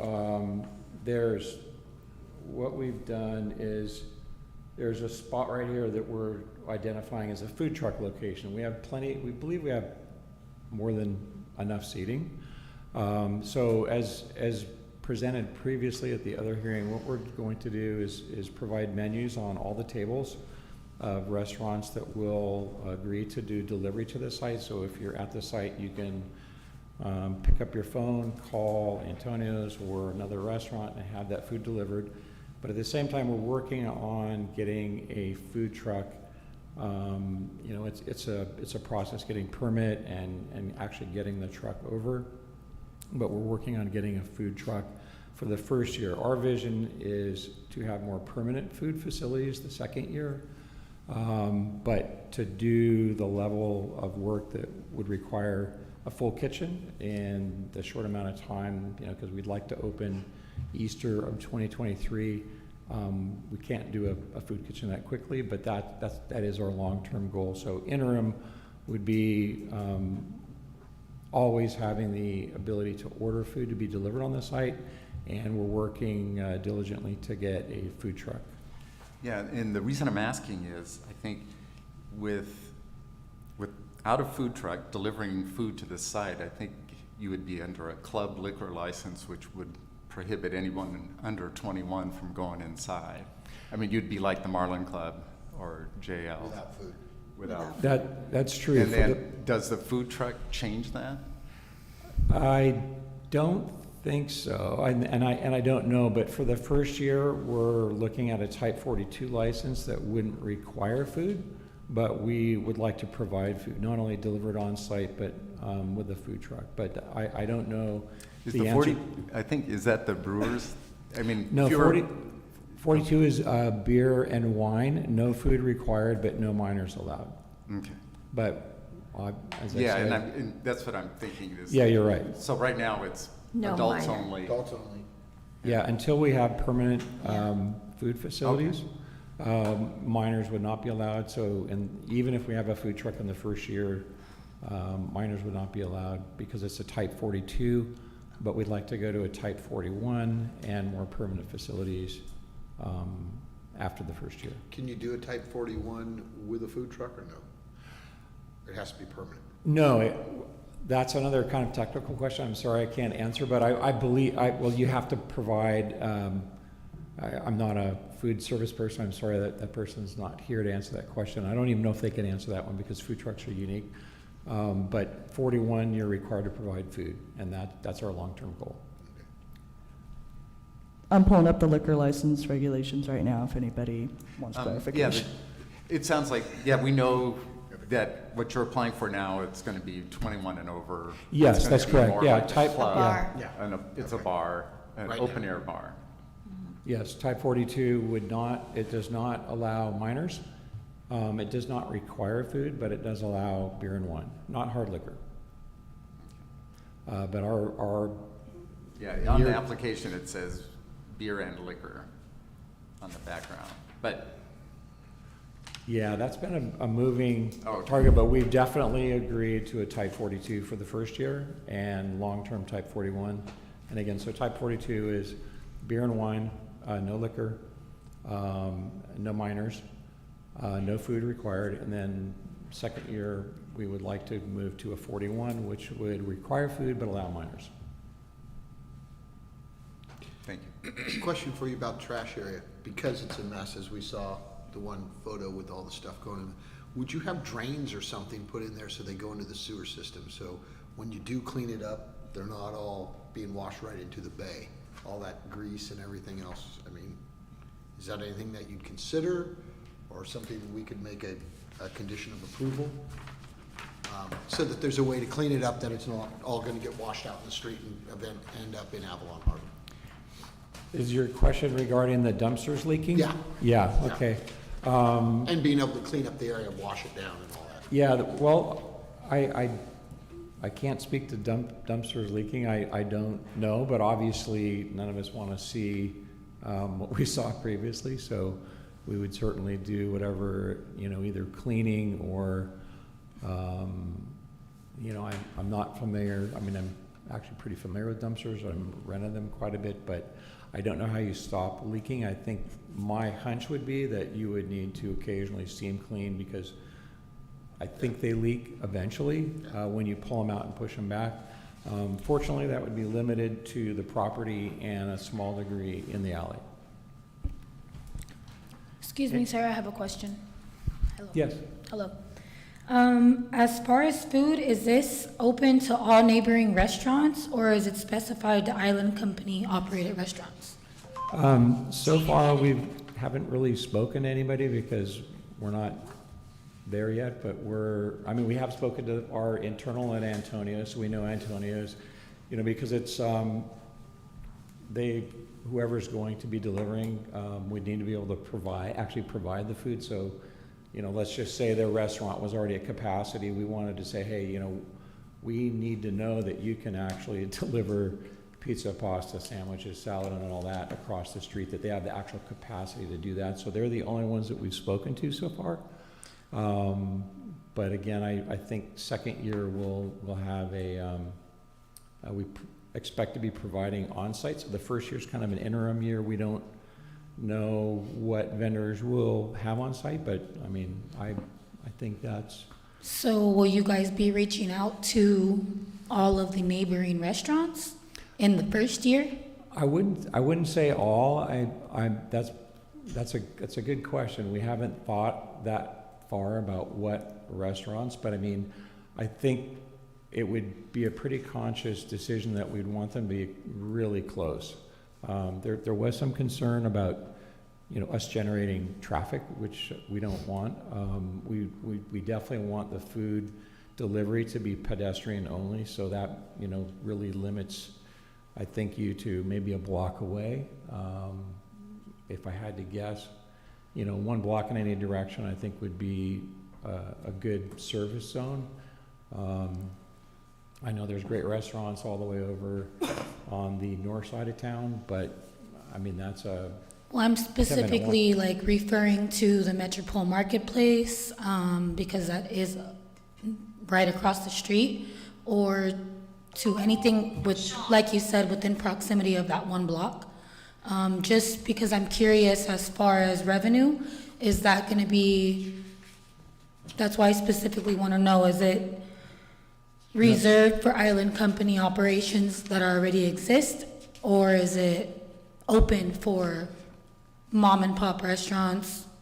You know, where is the revenue going as far as the first year? Yeah, I think in the first year, again, we'd welcome local restaurants, but I mean, if that's something I could come back with an answer, I'd be happy to do that.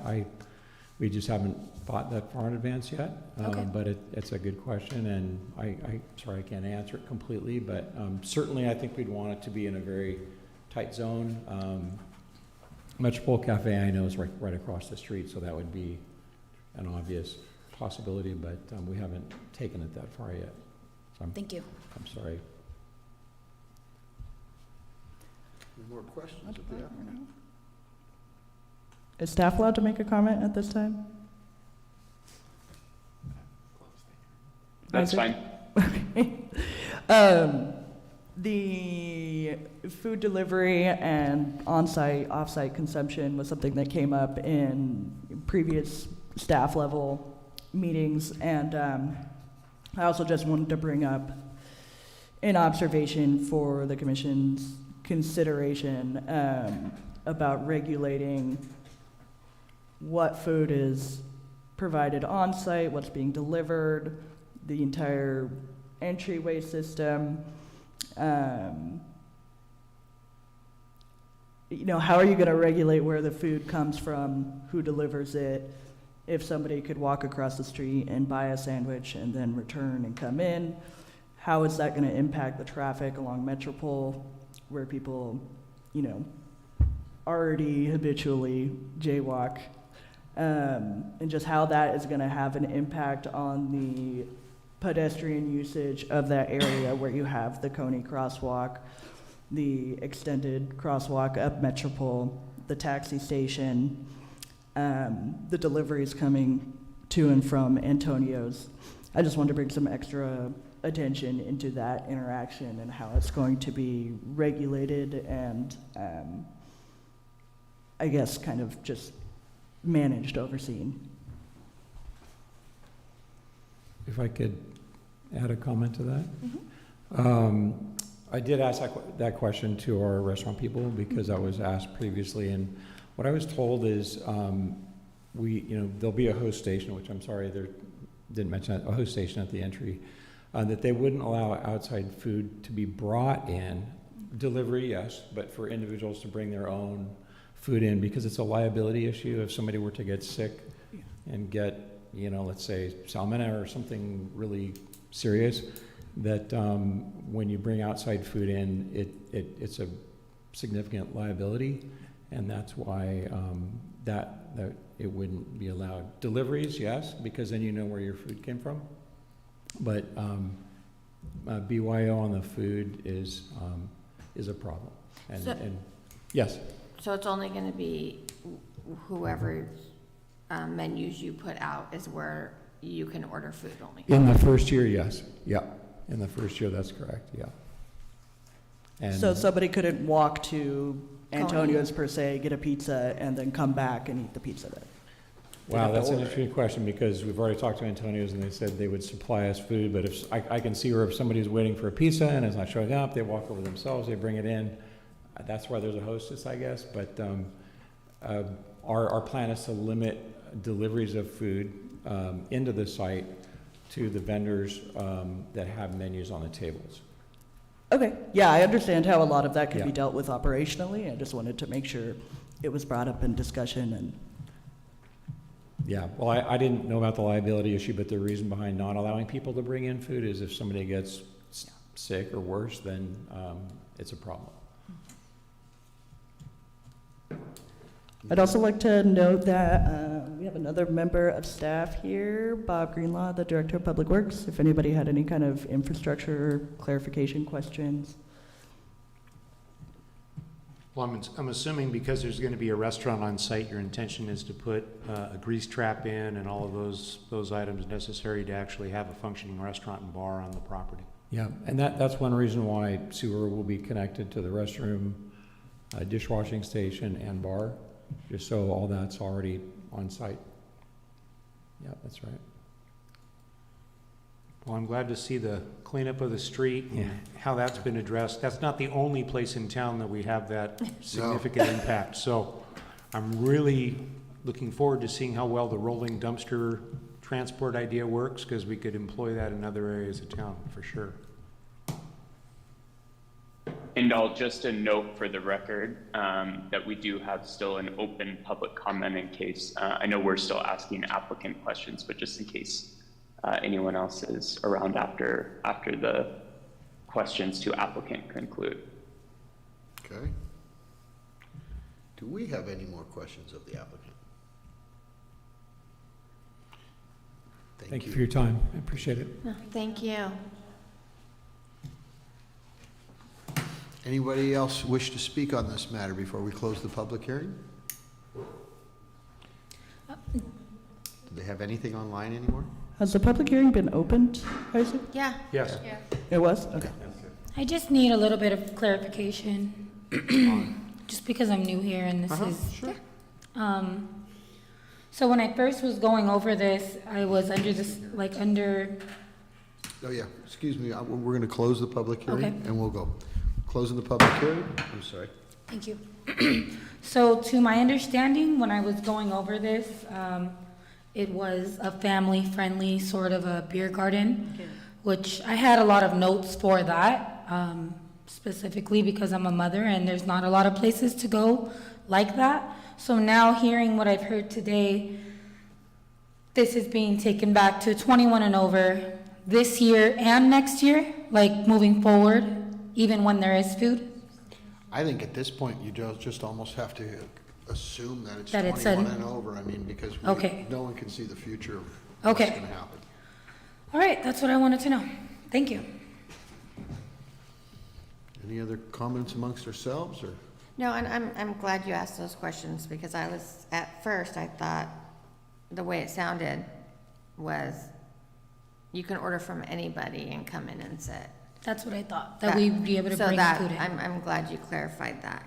And I think that brings up a lot of problems too, if you have too many restaurants Well, yeah, involved. but that's what it I would kind of assume it sounded would like. probably be within the Island Company's restaurants, that's just my assumption. You know, I'm just playing devil's advocate, I definitely think they'd probably hire their own restaurants to Yeah. begin with. And as a land use matter, I don't think it matters. Doesn't to us, it's their land. No, but Right. I'm just glad it was clarified. Yeah, that you brought it up and discussed it. But it's, yeah, I kind of visualize JLs if they had a Right. collaboration with the restaurant that you could order and they deliver. Mhm. You know, it's grown-ups. Okay. Anybody care to make a motion?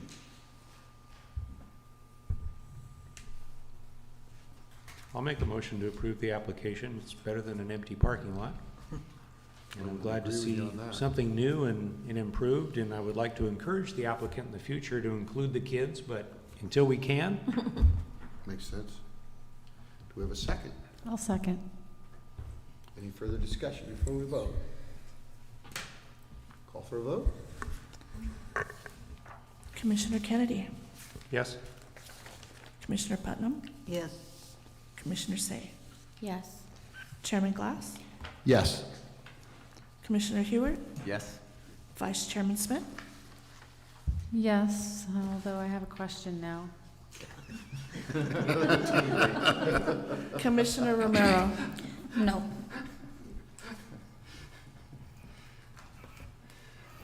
Okay. Motion Can I- passed. I wonder what the, Can I just ask a question?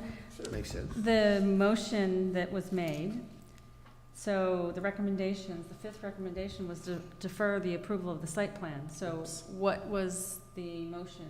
Can we clarify? Are we deferring the approval of the site plan, or are we approving the site plan? What was that? I don't know. Well, I think we need to defer it because it hasn't been officially drawn yet. Okay, I'm just double checking, Makes sense. so I understand. This is just kind of like Correct. a We have, rendering. It's a good point. sorry, didn't mean to interrupt. We have included the submittal, review, and approval of a site plan as a condition of the other entitlements. So they're not going to be active until that happens. Great. Do we have any commissioner business or announcements? I appreciate the job Eric did. Thank you. I've got a question for the attorney now. Okay. Isaac, question for you, if you're still here with us. Isaac? Of course. Wouldn't miss this for the world, would you? I came across an article that said that the state of California is limiting the local government's authority to require parking for residential development. Have you seen that? And the reason I'm bringing it up is for a future agenda item possibly, especially Sure. if we're going to look at our zoning code. Yeah, I've heard a little bit about it from other agencies, and I think it sounds as if, you know, the state had already been limiting parking requirements for housing projects that included an affordability component. And my understanding is the most recent laws expand upon sort of what was already there for similar goals and purposes associated with housing. But I think it's a good idea, Eric, and we could certainly put together at a future agenda item. It might be good to do a kind of housing roundup because there are quite a few recent bills that are going to be coming likely that are going to impact the Planning Commission, including requiring amendments to the ordinance, and like we're talking about, that's already sort of in the queue, but I think that's a great idea to kind of hit the highlights of some of those new bills and the impacts that are going to be most immediate for the commission. It makes sense. Okay, thank you. And I guess it came up that we might be looking at zoning, and if we are, I would, as a commission, if we would want to reconsider the standard zoning setbacks in some of our zones. So and what I'm thinking is in the flats, no one meets the zoning setbacks. Exactly. And then we apply for a variance and they all qualify because everybody already has that. So if we could, and the reason I'm thinking is we don't, when you have a zoning setback for 3 feet when everybody's up against the street. Zero. The hope is that everybody would be moved back over time.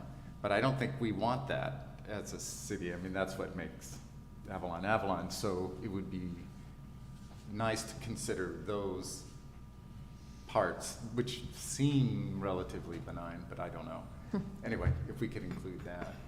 That would make sense. That's part of And it. that makes sense. It makes sense to actually look at it. We should be addressing a variance occasionally, not a variance every time we have a meeting. So Yeah. either our code is out of the box, or every applicant is looking for more than what our zoning is allowing. So Right.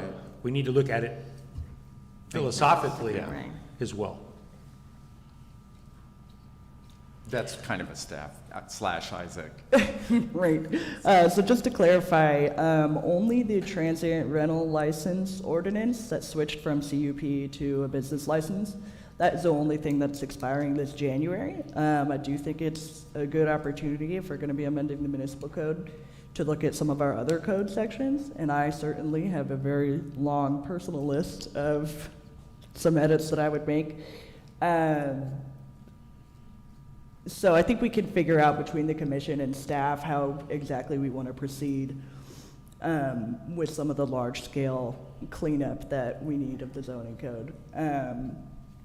But at least for now, we're definitely going to address the transient rental concerns. We'll be reaching out to the HOA at Hamilton Cove. I also wanted to thank Commissioner Say for putting it on the record, that as we're considering all these changes and regulations in our code and everything, it's really important that we get documented comments from the public. We get very little written communication or phone calls, and the small percentage that we do, they're really difficult to verify. So I think the police department also might be a good stakeholder in these discussions.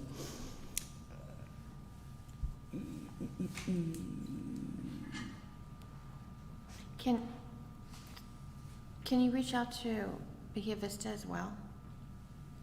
And get Bahia Vista as well, as far as what their Governing documents or? Why don't we just check in with all the HOAs in Okay. town and see what their Okay. regulations are? I've Because I had think conversations mostly with it the was VA. Hamilton and Bahia that was kind of like, because I know there's a few in Sol Vista, but they're kind of more in town, you know what I mean? So it's, I mean, I think they're able to hang anyways, yeah. All of them would be good. Thank you. Any other commissioner business? Announcements? Say good night. Good night, Tony. Good night. Meeting adjourned.